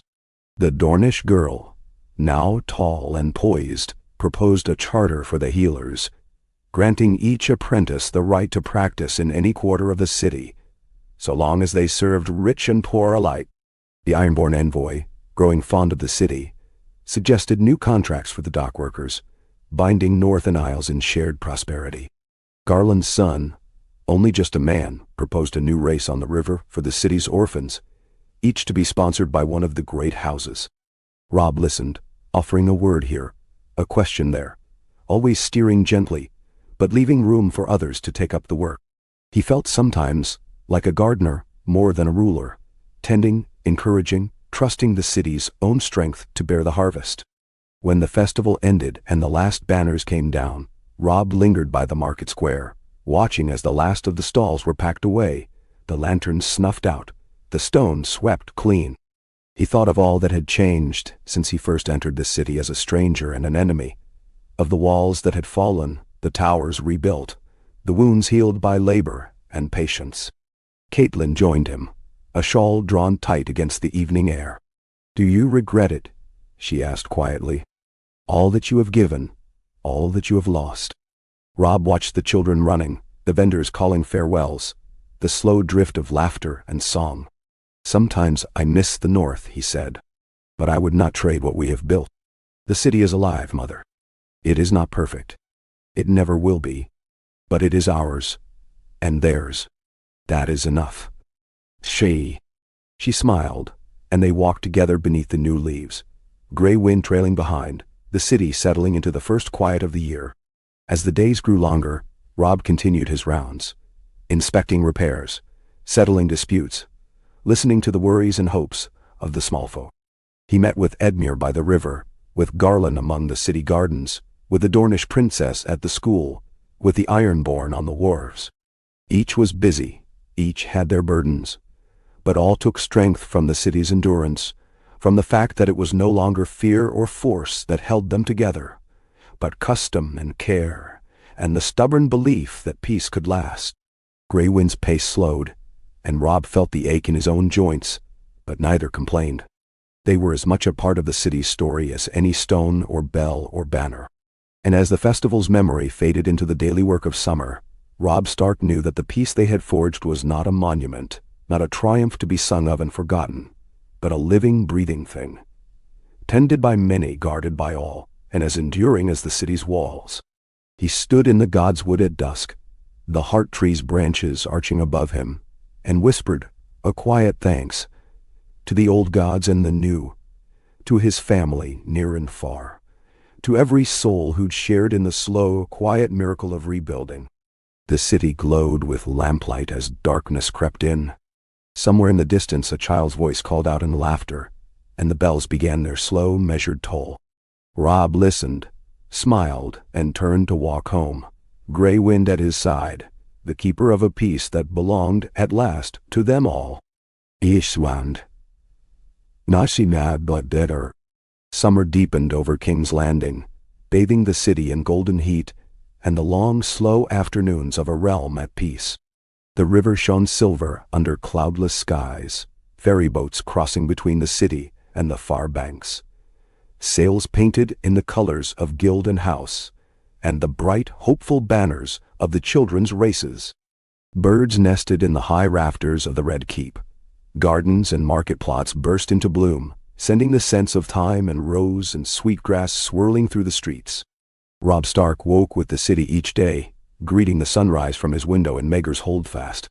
Gray wind, now sleeping away much of his days, would stir and nuzzle Robb's hand, eager for whatever slow stroll or business of the city awaited. They passed through streets where the faces were familiar. Apprentices on their way to the carpenter's hall, bakers setting out trays of steaming loaves, old women sweeping stoops and waving as Robb passed.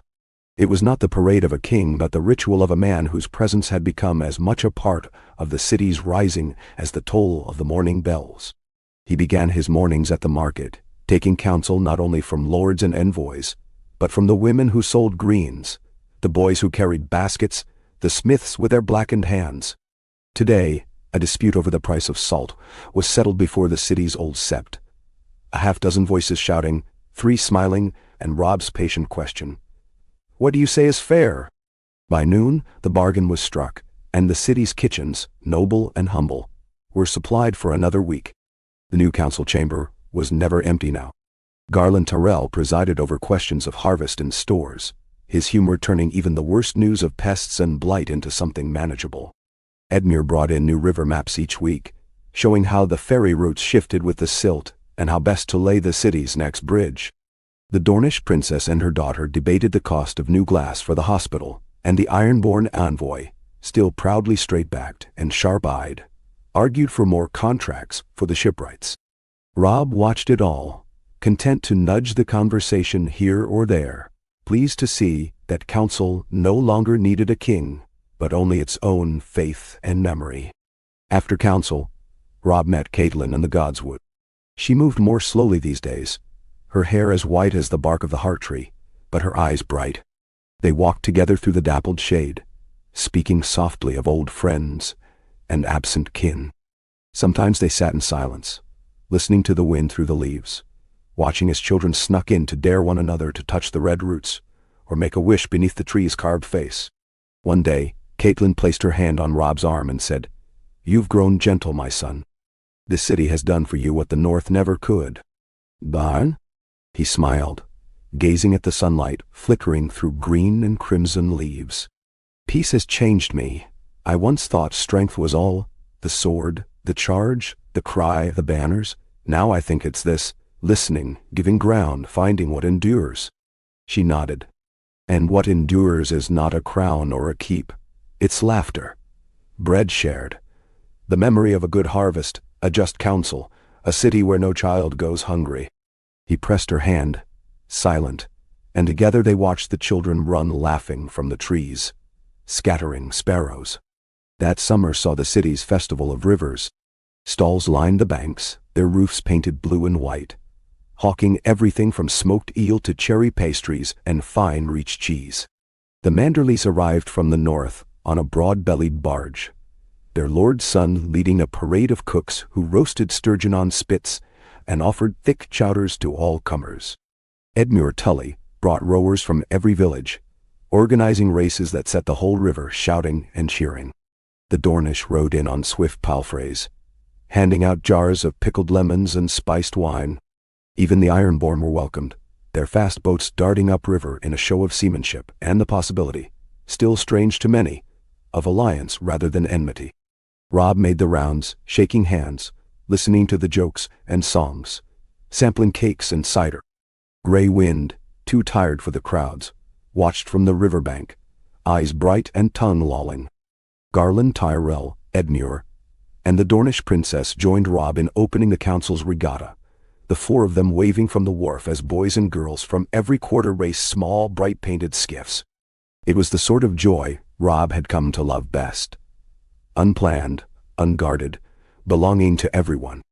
In the city's laughter and shouts, he heard the echo of the North's old happiness, and knew that it was no less real for having been hard won. That evening, as dusk settled on the city and lanterns were set afloat down the river, Catelyn joined Robb and the others by the Godswood. The council, relaxed and talkative, spread out blankets and food, sharing a picnic as the festival's last music drifted across the water. Children dozed in laps, tired from the day's excitement.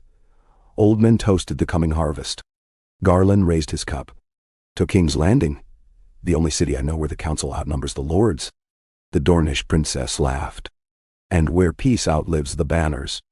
Edmure, quieter, added, "and where the heart remembers every kindness." Robb lifted his cup, his voice steady and warm. "To all who built this peace, here, and in every town and hall across the realm. May it last longer than any song." Now. The night deepened, and Robb watched the lanterns drift, one by one, down the broad sweep of the Blackwater. He felt the weight of years in his bones, but also a lightness, a sense that what had once been unimaginable had become simply the pattern of daily life. In the weeks that followed, the council turned its attention to winter preparations. The watch reported that the harvest would be strong, but Robb insisted on doubled grain stores and new cellars beneath the city for those who would suffer most if the cold came early. Garland met with the bakers and the millers, smoothing disputes before they could grow. The Dornish princess oversaw the city's healers as they prepared for autumn fevers. The Ironborn lent their ships to run supplies upriver, making the city's stores deeper than any winter in living memory. Letters from the north brought news of Bran's wisdom and Rickon's wildness, of Sansa's success in the Vale, and the growing legend of Arya in far-off ports. Manderly's son wrote of a white bear seen beyond the last river, and Edmure sent a sketch of a new stone bridge near River Run, built in the style of the Old North. As the year's first cool wind swept in, Robb stood once more on the ramparts. The city was aglow, not only with lamplight, but with the contentment that comes of shared work and hope. Children's voices rose from the streets, a melody of trust and belonging. Robb placed his hand on Grey Wind's head, the old wolf leaning into the touch, and watched the horizon for a long while. Catelyn joined him, her hand slipping into his. "The world will always change, Robb," she said. "But I think you have taught this city how to welcome change, not with fear, but with open hand." He nodded, letting the peace of her words settle in his chest. "It is their city now, as much as mine. I am only its keeper for a little while." They stood together as the bells rang for the end of the day, and the lights below flickered on, one by one. The city, at peace and ready for whatever storms might come, was a testament to patience, to shared labor, to the stubborn, unyielding hope that peace could last, and that the work of a lifetime, done quietly, could change the world forever. Ending it away. As the summer waned, the city's days grew heavy and long, golden haze blurring the rooftops, and the river shining like a sword in the sun. The festival banners were packed away, the last of the spring mead drunk, and now all King's Landing turned to its ordinary, hopeful work. The walls were newly whitewashed, the gutters cleared for autumn's rains, and the city's air rang with the calls of merchants and the pounding of hammers as new roofs were laid on the poorest lanes. Robb Stark felt the season's fullness with every step he took through his adopted city. Grey Wind, slower each week, followed faithfully at his heel, pausing to rest often in whatever shade he could find. Robb himself had grown more stooped, a man in the last strength of middle age. But his eyes missed nothing. Every day brought some new small crisis. A baker protesting the price of flour, a fisherman whose nets were tangled on a noble's sunken barge, an apprentice accused of pilfering copper from the docks. Robb greeted them all, listening patiently, never rushing judgment, always ending the day in council with Garland and Edmure and the rest, working out not the law of kings, but the compromise of neighbors. The council chamber, bustling with voices in summer heat, echoed with the laughter and argument of a city that had learned to govern itself. Garland Tyrell, silver streaking his hair now, presided over debates with the surety of a man who'd built peace from pride.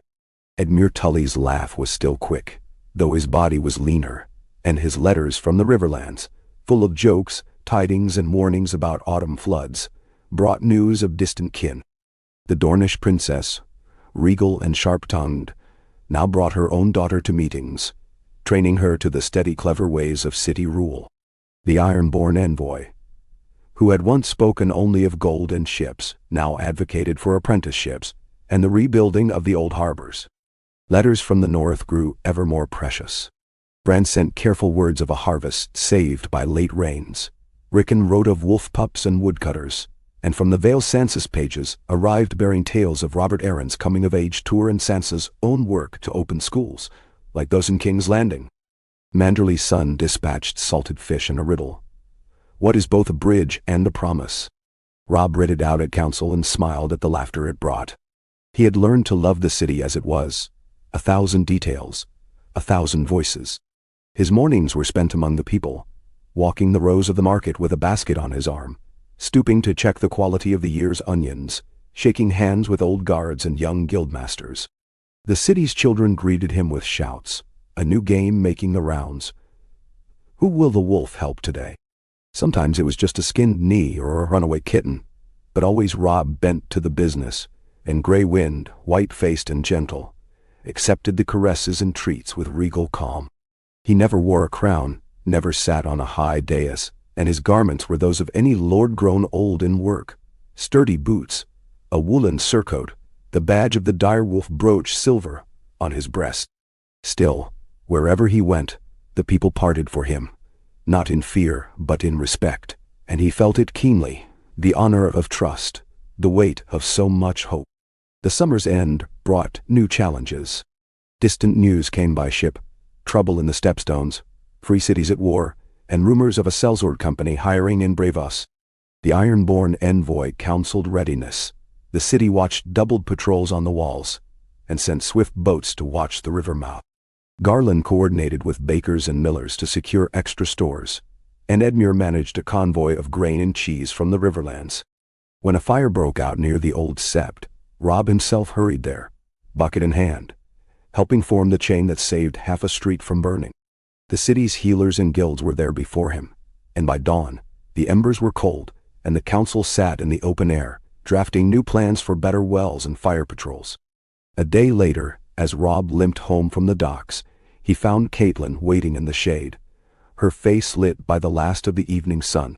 "You're tired," she said gently. He sat beside her, the ache in his knees plain. "Not weary, though. The city is strong. I see it every day." She smiled, brushing a hand over his brow as she might have when he was a boy. "You've given them strength. You and all who believed in peace. Don't be afraid to rest sometimes." "I rest here, with you," he said. "And with them."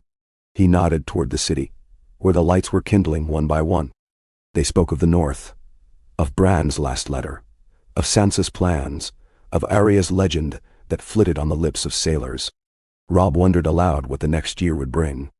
"Whatever comes," Catelyn said, "you will meet it as you always have, one step at a time." The council's autumn session was a busy one. The Bakers' Guild petitioned for grain prices to be set early. The Dornish princess announced plans for a new hospital in the docks. The Ironborn proposed a school for river pilots, with places reserved for orphan children of the city. Garland pressed for another inspection of the granaries, while Edmure worried aloud about the next season's bridge repairs. Robb presided quietly, letting the council argue and solve. He signed his name to 100 new charters, listened to merchants from Lys and Bravos, and personally greeted the first caravan from Dorne to reach the city in 2 years. In every matter he asked the same question: how does this help the least of us? It became the city's refrain, the test by which every new law and project was judged. In the evenings, he walked the walls, sometimes with Catelyn, sometimes with Garland or Edmure, sometimes alone with Grey Wind.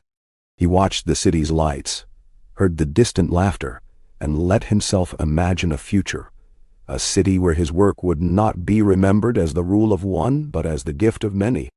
One night, as the leaves began to turn, and the air took on the first cool edge of autumn, Robb called the council to the Godswood.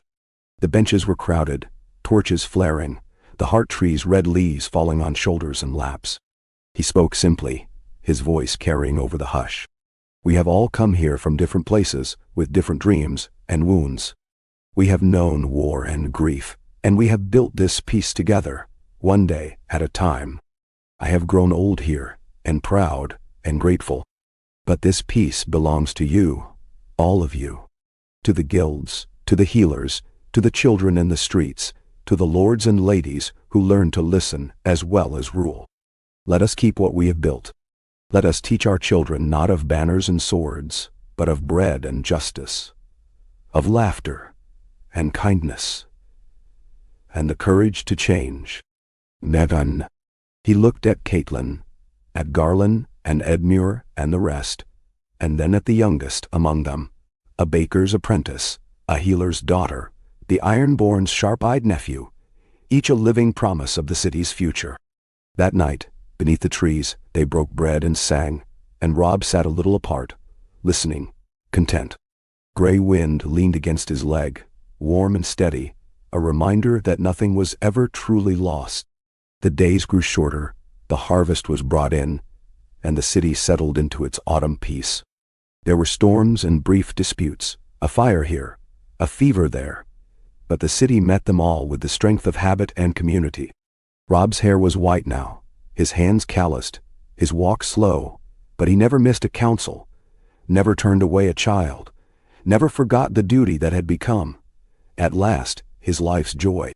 He watched the leaves fall, and the city prepare for winter, and felt in every quiet moment the truth of what they had made, a peace that belonged not to one house or one hero, but to a city, a realm, a people. And when the snows came again and the bells rang out across the river, Robb Stark stood in his window with Gray Wind at his side, and smiled to see the city's lamps shining bright against the dark. Hey.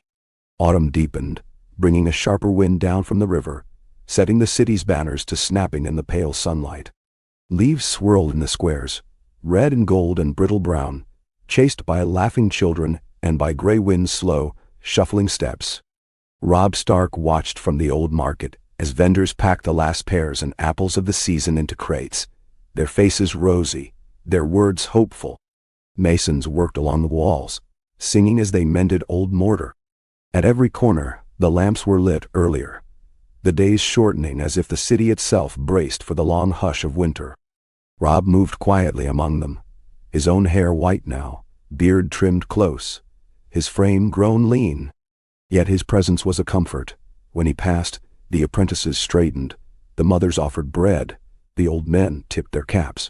He knew their names: Arlo the tanner, Joss with her basket of honeycombs, Tella who'd lost 2 husbands and now ran a prosperous soup stall. He saw their struggles and their small triumphs, how each day the city lived because its people chose not only to endure, but to share what they could, to believe in the gentle strength of peace. Gray Wind was ancient, eyes milky, but he still managed a haughty growl for the city's stray dogs, and a regal patience for the smallest children, who hugged his neck or braided faded ribbons into his fur. Robb would sometimes pause, hand resting on the wolf's shoulder, letting the peace of these moments soak deep. Council met twice a week in the new hall, the chamber warm with lamplight and the good smells of autumn, stew and bread, apples spiced with cinnamon, the faint, sharp tang of wine. Garland Tyrell presided more often now, his voice steady, his smile still infectious. The Dornish princess, always with her daughter, handled the squabbles between healers and merchants, with dry wit and sharp eyes. Edmure sent longer reports from the Riverlands, new granaries built, another bridge repaired, the harvest as rich as any could remember. The iron-born envoy, now white-bearded, still pressed for new shipyards, his voice joined by a young woman from the Shipwrights Guild. The Bakers' Guild, led by the formidable Mistress Maris, lobbied for grain reserves to be bolstered before the first snows, and it was so ordered. No vote was needed. Habit, trust, and the memory of lean years made consensus easy. Robb often let his mind wander at council, letting the voices rise and fall, content to guide only when needed. His hands were most often folded or wrapped around a cup of mulled wine. He watched Garland's son and the Dornish girl trade jests. He watched the young masters from the city's school listen with wide eyes. He watched Caitlin in the corner, listening, always listening, her gaze clear and proud. After council, he would walk with Caitlin through the godswood, where the last leaves clung to the heart tree, the red against the dark bark like fire at dusk. She leaned on his arm now, but her voice was strong. Sometimes they spoke of the North, of Bran's latest letter, of Sansa's growing wisdom, of Rickon's wild hunts, and Arya's name still whispered in port cities from Pentos to Old Town. Sometimes they spoke of nothing at all, content in the hush beneath the trees. The first frost came on a moonless night. By dawn the city was transformed, rooftops rimed with white, the squares glimmering with tiny crystals. In the market, Robb accepted an apple, cold and sweet, from Joss. Gray wind sniffed at the frost, sneezing, tail flicking with pleasure. The day's work was brisk. The watch reported the river low but passable. Bakers sent warm bread to every street. The hospital, under the Dornish princess's eye, was ready with extra cots, clean linens, and dried herbs for winter fevers. The school on the Street of Silk graduated its 3rd class. The children lined up in their best coats, reciting their sums and their city's laws. Robb handed out ribbons and shook hands, laughing at the boldest of them, who vowed to one day run the council or build a bridge to rival Edmure's. Catelyn watched from the steps, her shawl heavy with dew, her eyes shining with pride. Afterward, they lingered in the Godswood, Catelyn humming a northern song as Robb tossed acorns to a pair of cheeky crows. He thought of all that had changed, the way the city had grown from fear to confidence, from suspicion to shared pride. "Do you remember the winter after Father fell?" Catelyn asked softly, her fingers closing on his. "How we thought the world would never be whole again." "I do," Robb replied. "And every winter since, but each one was easier. The city taught us how." She smiled. "You taught the city." He shook his head. "We learned together." That season, news from the realm was quiet but good. Bran sent word of snow already knee-deep in the Wolf's Wood, and Rickon bragged of a feast in the Great Hall for all the hill clans. Sansa's letter came on pale blue paper, her hand elegant and strong. She wrote of Robert Arryn's first just decision, of schools founded in the Vale, of hope spreading like a sunrise. Arya's name came again from the east, never a certainty, always a rumor, but always with a story of justice done, a wrong set right in the darkness. Manderly's son sent a letter and a basket of smoked trout. "The sea is quiet, the north is full, and peace tastes like salt and wood smoke," he wrote. In council, preparations for winter quickened. Garland's grandson, now apprenticed to the city's millers, proposed a new schedule for grain deliveries. The Ironborn worked with the city shipwrights to ready boats for ice and storm. The Dornish girl, now a woman grown, brought news of a new bathhouse and warm clothing for the poorest. Edmure's envoys arrived with cider and oats, and a report that the fords would hold until the deep cold. Robb moved through it all, a calm in the city's center, the steady hand at the heart of the wheel. Sometimes his breath came short, sometimes he felt the world spin and shift, but always there was work to do and people to listen to, and the habit of hope pressed him on. When the first snow fell, Robb and Catelyn stood in the Godswood, watching as the flakes drifted down. Gray wind sat at Robb's feet, his coat nearly as pale as the snow. The heart tree's face was lost beneath the white, but Robb traced its outline in memory. The city was quiet under the snow. Lamps burned bright, bread was shared, laughter carried through the alleys. In every quarter, from the Red Keep to the river docks, people looked after each other, the habits of a long peace holding fast against cold and dark. Robb pressed his hand to the heart tree, feeling the rough bark, and closed his eyes. "Let it last," he murmured. "Let this peace carry them forward. Let them remember." Catelyn's hand slipped into his. "They will, so long as there are people to tell the story." "Nay." As evening fell, they walked together toward the lights of home, Gray Wind leading the way, his step slow but sure. Behind them, the city gleamed in the snow, alive with hope, the work of many hands, and the quiet, stubborn grace of a peace earned and kept. A.K. Winter settled with a sure and gentle hand, cloaking King's Landing in a white hush that softened every line of stone and wood. Smoke rose from chimneys all across the city, curling into the icy blue of morning, and the markets bustled with cloaked figures wrapped against the cold, their voices warm with the promise of another year survive.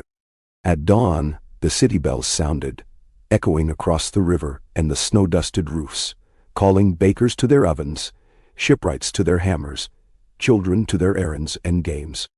Robb Stark greeted the morning with a long, slow walk from the gates of Maegor's Holdfast to the edge of the river. The city's snow was trampled by thousands of feet, but it was clean, the refuse of harder times swept away by years of habit and pride. He moved carefully, leaning on a stick, his steps slow but sure.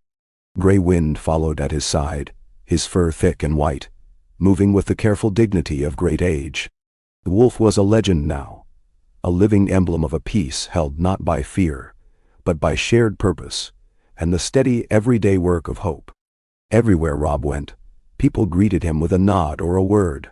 "Morning, Lord Robb, well met, old wolf," and the smallest children, bundled in borrowed furs and bright mittens, sometimes pressed offerings into his hand: an apple, a sweet cake, a crude drawing of the god's wood or the city. He kept these treasures, stowing them in a drawer beside his desk, reminders of the city's gratitude and the simple stubborn grace that had grown up in its heart. The council chamber was warm with fire and lamplight. The walls were hung with the banners of all the houses who shared in the city's keeping: Stark, Tully, Tyrell, Martell, Manderley, Greyjoy, and Arryn. Garland presided most days, his voice rich and steady. Edmure's letters arrived by the week, still full of river gossip and sly humor. The Dornish princess and her daughter, now a skilled healer and counselor in her own right, took turns chairing the work of law, charity, and trade. The Ironborn, whose beard had grown to his chest, pressed for yet another expansion of the city's harbor, while the youngest council members, a baker's apprentice, a cobbler's son, a healer's clever niece, pressed for more bread, better schools, new bridges, and the fairness of city law in every quarter. Robb was content to listen, lending his voice only when needed, his approval gentle but unmistakable. He had become a fixture, a North Star for the city's leaders, and they took heart from his presence, never commanding, but always watching, always caring. Caitlin, silver-haired and slender as a reed, watched from her place beside the fire, hands folded, her pride so fierce and steady it was its own source of warmth. After council, she and Robb would walk through the gardens, pausing beneath the bare branches of the godswood, their conversation as soft and easy as the snow itself. Sometimes they talked of the north, of Bran's new marshes, Rickon's wolf hunts, Sansa's clever reforms in the Vale, the old stories of Arya wandering the far east. Sometimes they talked of nothing, letting the peace between them fill the silence. On one bright morning, the city woke to a sky clear and blue as water, the frost sparkling on every windowsill. The watch announced that the ice on the river was thick enough for games, and by noon the squares and embankments rang with the shouts of children and the cheer of boatmen gliding on skates. Robb watched from the edge, leaning on his stick, smiling as Grey Wind was surrounded by giggling children, their tiny hands buried in his thick pelt. The city was not without its challenges. The watch foiled a robbery at the docks, the healers fought a bout of winter fever in the poorest lanes, the granaries emptied more quickly than expected, and Edmure sent urgent word for new barges of oats and beans. The council moved swiftly. Bakers rationed their loaves. The Ironborn ships braved icy waters to fetch grain from the Mander. The Dornish women brewed herbs and honey for the sick. No one was left wanting, not for long. The habit of care, learned over years, held the city steady. When a tavern fire broke out near the Hill of Rainies, the watch and small folk formed a chain, passing water from the frozen fountains, saving the building before dawn. When the river rose after a sudden thaw, the boatmen risked their lives to ferry families to higher ground. Robb was there at each crisis, not with orders, but with hands, with a calm word, with the certainty that they would see it through, together. Letters came from the north, the parchment thick and crinkled with cold. Bran wrote of frozen fields and plans for a new granary. Rickon of a midwinter festival with tales and contests. Sansa of her growing network of schools, each named for a different Stark or Tully or Tyrell. Asha's Ironborn sent news of a pirate threat beaten back, and a cask of smoked herring in thanks for the city's help. From the Vale, Sansa's hand brought both fondness and concern. News of Robert Arryn's health, a hint that Arya's shadow had passed through Gulltown. A merchant left alive, a cruel lord brought low, a bag of coin found in the hands of the city's poorest. Robb smiled at that, tucking the letter away, his heart full with longing and pride. Council prepared for the coming thaw. Garland's son, now a respected miller, coordinated flour reserves. The Dornish healer dispatched her apprentices to check on every elder and orphan in the city. Edmure's riverfolk sent word of rising waters. Robb made the rounds, visiting bakeries, schools, the rebuilt sept, each time greeted with laughter, music, and the scent of bread and hope. Caitlin joined him at every step, her hand on his arm, her voice low and sure. "It is a good thing, Robb," she said. "Not perfect, but you have done enough. You can rest when you are ready." He answered only, "There is always one more day, one more task." When spring's first warm rain fell, it washed the city clean. Icicles vanished from the eaves, crocuses poked up in the godswood, and the city's bells rang long and bright. The markets overflowed with pickled apples and last year's cheese, with news from the realm and laughter for all. The city was not young, nor was Robb, but both had learned to greet each new dawn with patient gratitude. That evening, the council met to plan the next festival. Garland outlined the stores. Edmure read off the schedule of river races and games. The Dornish women suggested new contests for the children. The Ironborn new songs for the knights dancing. Robb listened, content, his mind wandering over the faces before him. The children grown tall, the friends aged and mellow, the city itself reborn a dozen times over. After council, he and Caitlin returned to the godswood. Grey Wind led the way, moving slow but proud, the ancient wolf's shape outlined in the silver moonlight. They stood before the heart tree, its red eyes wise and sorrowful, and Robb placed his hand on the trunk, feeling the thrum of life and memory. Caitlin whispered, "Your father would be proud." Robb only smiled, letting the hush settle over him, his heart full. "So would your mother." They stood together as the moon climbed higher, watching over a city built by many hands, and held together by the stubborn, daily work of hope. The next day, as the city woke to a chorus of bells and the sweet scent of spring, Robb, stark, rose before dawn, walked through quiet streets, and breathed in the life he had helped tend for so many years. Grey Wind, moving slower than ever, was at his side, a shadow and a memory and a friend. The city was brightening around them, each window glowing, each alley alive with possibility. The peace, hard-won, was theirs, not to keep forever, but to carry on, one day at a time, as long as there were hands to build and voices to remember.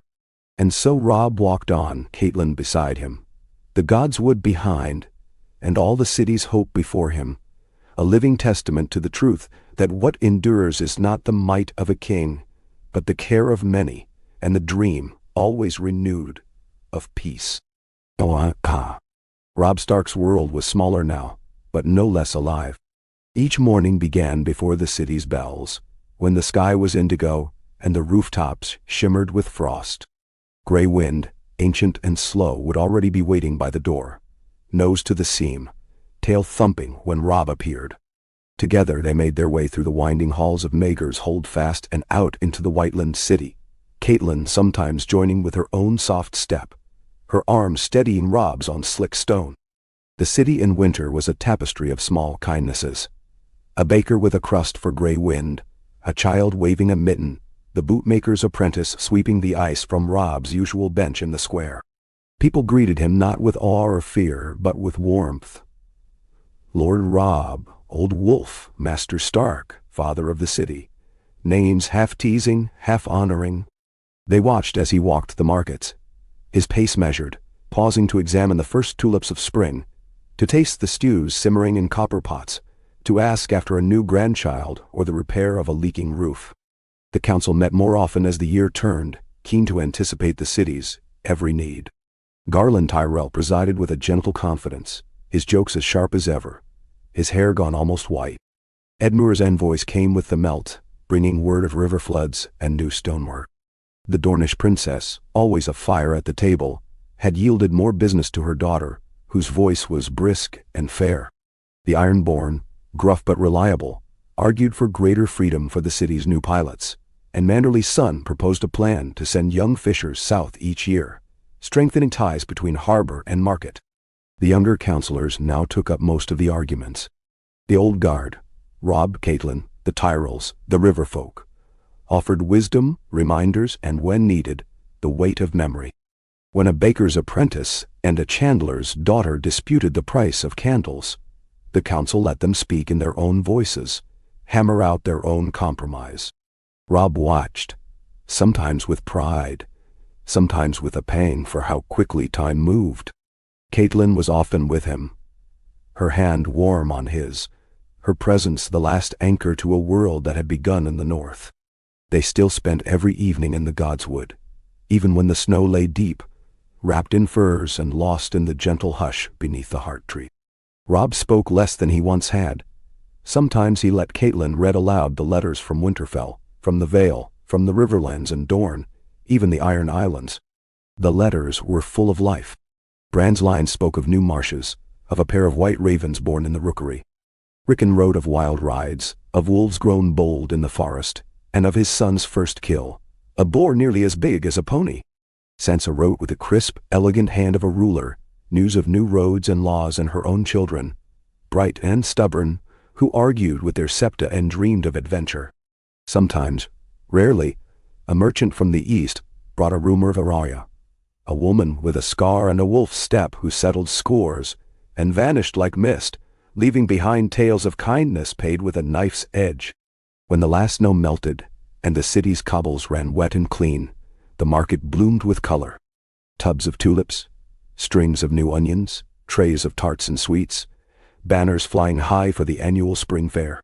The children of the city, now the children of the council and the guilds, paraded through the streets with flower crowns, scattering petals and singing songs old and new.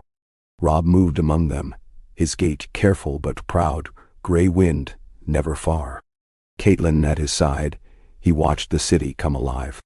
Garland's grandchildren tumbled through the fair, Edmure's niece sold honeycakes at a crowded stall, and the Dornish princess' daughter led a circle of little ones in a dance she claimed was taught to her by the sand snakes. The Ironborn were there too, hawking smoked herring and wares of wood and shell, and the first traders from the free cities arrived with bolts of cloth, glass beads, and rumors, always rumors, of shifting fortunes across the narrow sea. At the fair's close, as dusk fell and lanterns glimmered over the river, Robb addressed the crowd. He spoke little, only a few words, warm and rough-edged, to honor the bakers, the healers, the children, the watch, the masons, the riverfolk. This city is not the work of one man, he said, nor one family, nor even one council. It belongs to all of you, and it endures by your care. Let this season and every season be marked by kindness, by courage, and by memory. May we always meet in peace. The applause was genuine, no less fervent for its quiet. Caitlin hugged him, tears in her eyes. Garland pressed his hand and laughed, that he'd never known a lord who could bring more hope in fewer words. The city watched, and for a moment, Robb felt the promise of every hope he had once carried for Winterfell, renewed in stone and song and laughter here. The city's work resumed with the rhythm of the year. Repairs from the winter's storms went forward. Mason, carpenter, apprentice, and master, all sharing in the labor. Council sat to solve the graver disputes. A collapse at the old fish market, a fever in one of the southern wards, a dispute over a foundling child's inheritance. Each time, the city came together, a little wiser, a little stronger. Each crisis, another stitch in the fabric of trust. Manderley's son oversaw the opening of a new warehouse at the docks, a celebration marked by barrels of strong ale and a contest of songs. The Ironborn built a new fleet of river barges, and Garland's youngest led a planting of apple trees along the city's western wall. Robb visited every part of the city in those weeks, his steps slower, but his attention undiminished. At each turn, he found a reminder of what he'd helped shape. Bread shared, a quarrel mended, a wall rebuilt. The city greeted him with nods, smiles, sometimes a cheer, but always with that deep, unspoken affection that only time and earned trust can give. When the next letter from the north arrived, Bran's news was joyous. The rivers had thawed, and Winterfell's youngest had taken their first steps on muddy spring ground. Sansa wrote of her daughter's first words and the start of a new school in the Vale. Edmure sent news of a mild spring flood easily contained, and a list of marriages planned for the summer. Rickon's story was the wildest, a feast where the wolves howled at the moon and the whole hall joined in. Catelyn read these aloud in the godswood, the air sweet with the promise of spring. Robb, listening, felt the world had at last come round to peace, not a fragile truce, but the sort of everyday harmony that survived by habit and by love. In the city, plans for the summer festival went forward. Children gathered to rehearse pageants and songs. Bakers kneaded dough for sweet breads, the watch drilled in the squares, the healers gathered herbs from the new gardens. The council prepared, old and young, side by side, setting up tents, raising the old banners, and carving the names of the last year's honored dead on a new stone in the godswood, a memory and a promise. On the morning of the festival, Robb stood at the window watching the city wake. The bells rang, the sunlight glimmered off the river, and Grey Wind, old as winter, pressed his head to Robb's hand. "Ready, old friend?" Robb whispered, and together they stepped out to meet the day. Children danced at their feet as they walked through the crowds, their voices carrying hope and laughter. Catelyn was there, a garland in her hair, her eyes bright and watchful. The council stood together on the steps of the old sept, and as Robb joined them, he saw the faces of those he loved, near and far, living and lost, reflected in the eyes of the city. The festival began with a prayer at the heart tree, and ended, as always, in the square, the city's song ringing out over river and field, the joy of peace hard won and cherished. Robb sat late into the night with Catelyn, Garland, Edmure, the Dornish women, the Ironborn, and the youngest apprentices, the fire burning low, the city quiet at last. He felt the work of all his years, the weight and the gift of it, and knew without regret that he had been both wolf and shepherd, soldier and steward, a maker of peace who had, with the help of many, made it last. The moon hung high, the city slept, and Robb Stark, with his family and his city around him, closed his eyes in perfect, untroubled rest. Time's river slipped forward, steady and unhurried, winding through King's Landing as it had always done, but now gentler, softened by peace. The city moved through the spring on rituals old and new wasteau. The children rehearsed their midsummer plays in courtyards painted with sun. The guilds mended ships and filled storehouses, bustling with the kind of hopeful energy that had once seemed impossible in the shadow of war. Robb Stark awoke with the first bells each morning, his window open to the fresh air, the scents of earth and distant flowers carried in from the riverside. Grey Wind, grizzled and slow, followed his every step, down the tower stairs, through sunlit halls, into streets that remembered every stride of the old wolf. Catelyn joined them most days. Her hair a crown of silver, her presence a comfort so familiar Robb sometimes forgot how hard won it had been. The city's peace was a living thing, built of more than words and council law. It thrived on the habits of its people, the bakers who set aside an extra loaf for the hungry, the watchmen who led orphans to school, the stonemasons who left a cornerstone, inscribed with the names of those lost and those found. The cobbler's son, now a man with apprentices of his own, greeted Robb by name every time they met. The old shipwright, half blind, let his youngest steer the barge and trusted the city's river pilots to guide him home. Even the fierce Ironborn captain, scarred from a life at sea, bowed his head when Robb passed and set his sailors to hauling sacks of grain up the steps to the poorest quarter. In council, Garland Tyrell's voice was warm and deep, settling debates with an easy authority. Edmure's reports arrived with every boat from the riverlands, full of gentle humor and sharp-eyed sense. The Dornish princess, her own hair streaked with the first threads of gray, argued trade and justice with her daughter at her side, a presence so sure and quick that even the most stubborn guildmaster bent to her logic. The Ironborn envoy sent for his niece, a clever girl who had studied law and ships both, and now spoke as easily with counsel as she did with the salt cake captains. It was not only the great who shaped the city.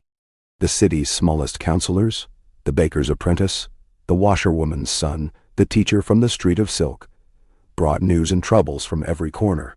They urged more wood for the fires in winter, more candles for the school, more honest watchmen in the night. Robb listened to them all, sometimes speaking, sometimes letting the council answer, always reminding them, "We are all stewards here. The city belongs to those who care for it, not those who rule." Spring's warmth brought more than festivals. News arrived from the north. A hard but fruitful thaw in the hills. Bran's plans for a new bridge over a torrent swollen with snowmelt. Rickon's youngest hunting his first hare in the new green. Sansa wrote with pride of her eldest daughter's betrothal and her youngest son's first steps, her words full of hope for the future. There were rumors still of Arya, a woman in Pentos who righted wrongs and vanished, a silent justice who left coin on every poor man's pillow. Robb took comfort from these letters, finding in them the echo of a world remade but not forgotten. When the spring fair arrived, it filled the city with color. The markets overflowed with early peas, barrels of cider, bolts of reach linen and Dornish oranges. The new shipyard, a testament to Ironborn skill and Riverlander timber, launched its first river galley with music and cheers, the prow painted with the heads of a kraken and a wolf. The children ran through the squares with ribbons and paper dragons. The elders sat in the sun, telling tales of the times before peace, their voices now wistful, not bitter. Robb attended every gathering, sometimes honored, sometimes simply another man among many. He played judge in the pie-tasting contest, praised the apprentices' maypole dance, and congratulated the watch captain who had kept every alley safe through the long winter. At sunset, when the bells called the city home, he stood with Catelyn in the Godswood, gray wind at their feet, and watched as the petals fell from the trees onto the grass, bright as spilled jewels. That night, they gathered in the council hall for the great feast. Garland's grandson sang a song of home and harvest. Edmure's niece recited a poem of the Trident's peace, and the Dornish girl led the youngest children in a story of wolves and roses, and the way a city's heart could heal. The wine flowed, the laughter rose, and Robb felt the city's warmth, as if it were his own blood. As the summer advanced, work continued. The watch repaired the wall along the river, boatmen learned new trade routes, and the school on the Street of Silk welcomed its largest class yet. The healers, their ranks now filled with apprentices from every part of the realm, taught mothers how to nurse the sick, taught fathers how to bind a wound. The old tanner Arlo retired at last, passing his trade and his tools to a boy he'd once found shivering on the docks. One afternoon, a storm swept in from the narrow sea. The rain battered windows and flooded lanes, but the city did not flinch. The Watch and the Ironborn worked side by side to build new sandbag walls. The council met by lantern light, plotting which streets to clear first and which bridges to close.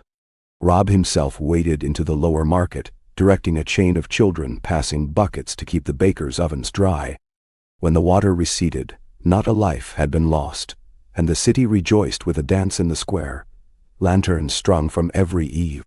That night, as Robb sat with Catelyn by the fire, she pressed his hand in her own. "You have changed them, my son. You have changed us all." He shook his head, smiling. "We changed together. I am only glad I lived long enough to see it." Her eyes shone. "Do you remember the first time you walked these streets, afraid and angry?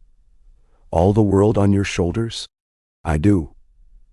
But that world is gone, and I would not trade this one for any crown or any victory on a field." Time passed in these gentle cycles: work, joy, sorrow, and hope.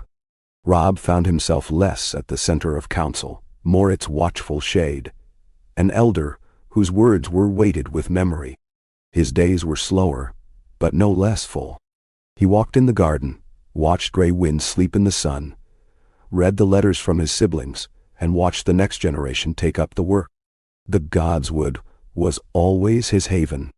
Each evening, as dusk settled and the bells faded, he and Catelyn sat beneath the heart tree.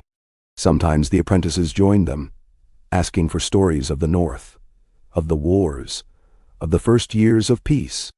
Robb told them true, never hiding the pain or the struggle, but always ending with the simple faith that if people held to kindness, to patience, to the habit of care, Peace would endure longer than any wall or law. On the last night of summer, the city held a lantern feast. Children floated candles down the river, and old songs mingled with new obwai. Robb watched from the wall, gray wind at his side, Caitlin's head on his shoulder. The lanterns drifted in a shining current, carrying with them the wishes of all the city, a wish for peace, for memory, for a future worthy of the long, hard work that had built it. Robb Stark smiled, content. He knew, as the city knew, that nothing was forever, that peace was a garden to be tended, not a fortress to be locked. But for this moment, and for all the moments his memory could hold, the city was safe, and its heart was strong.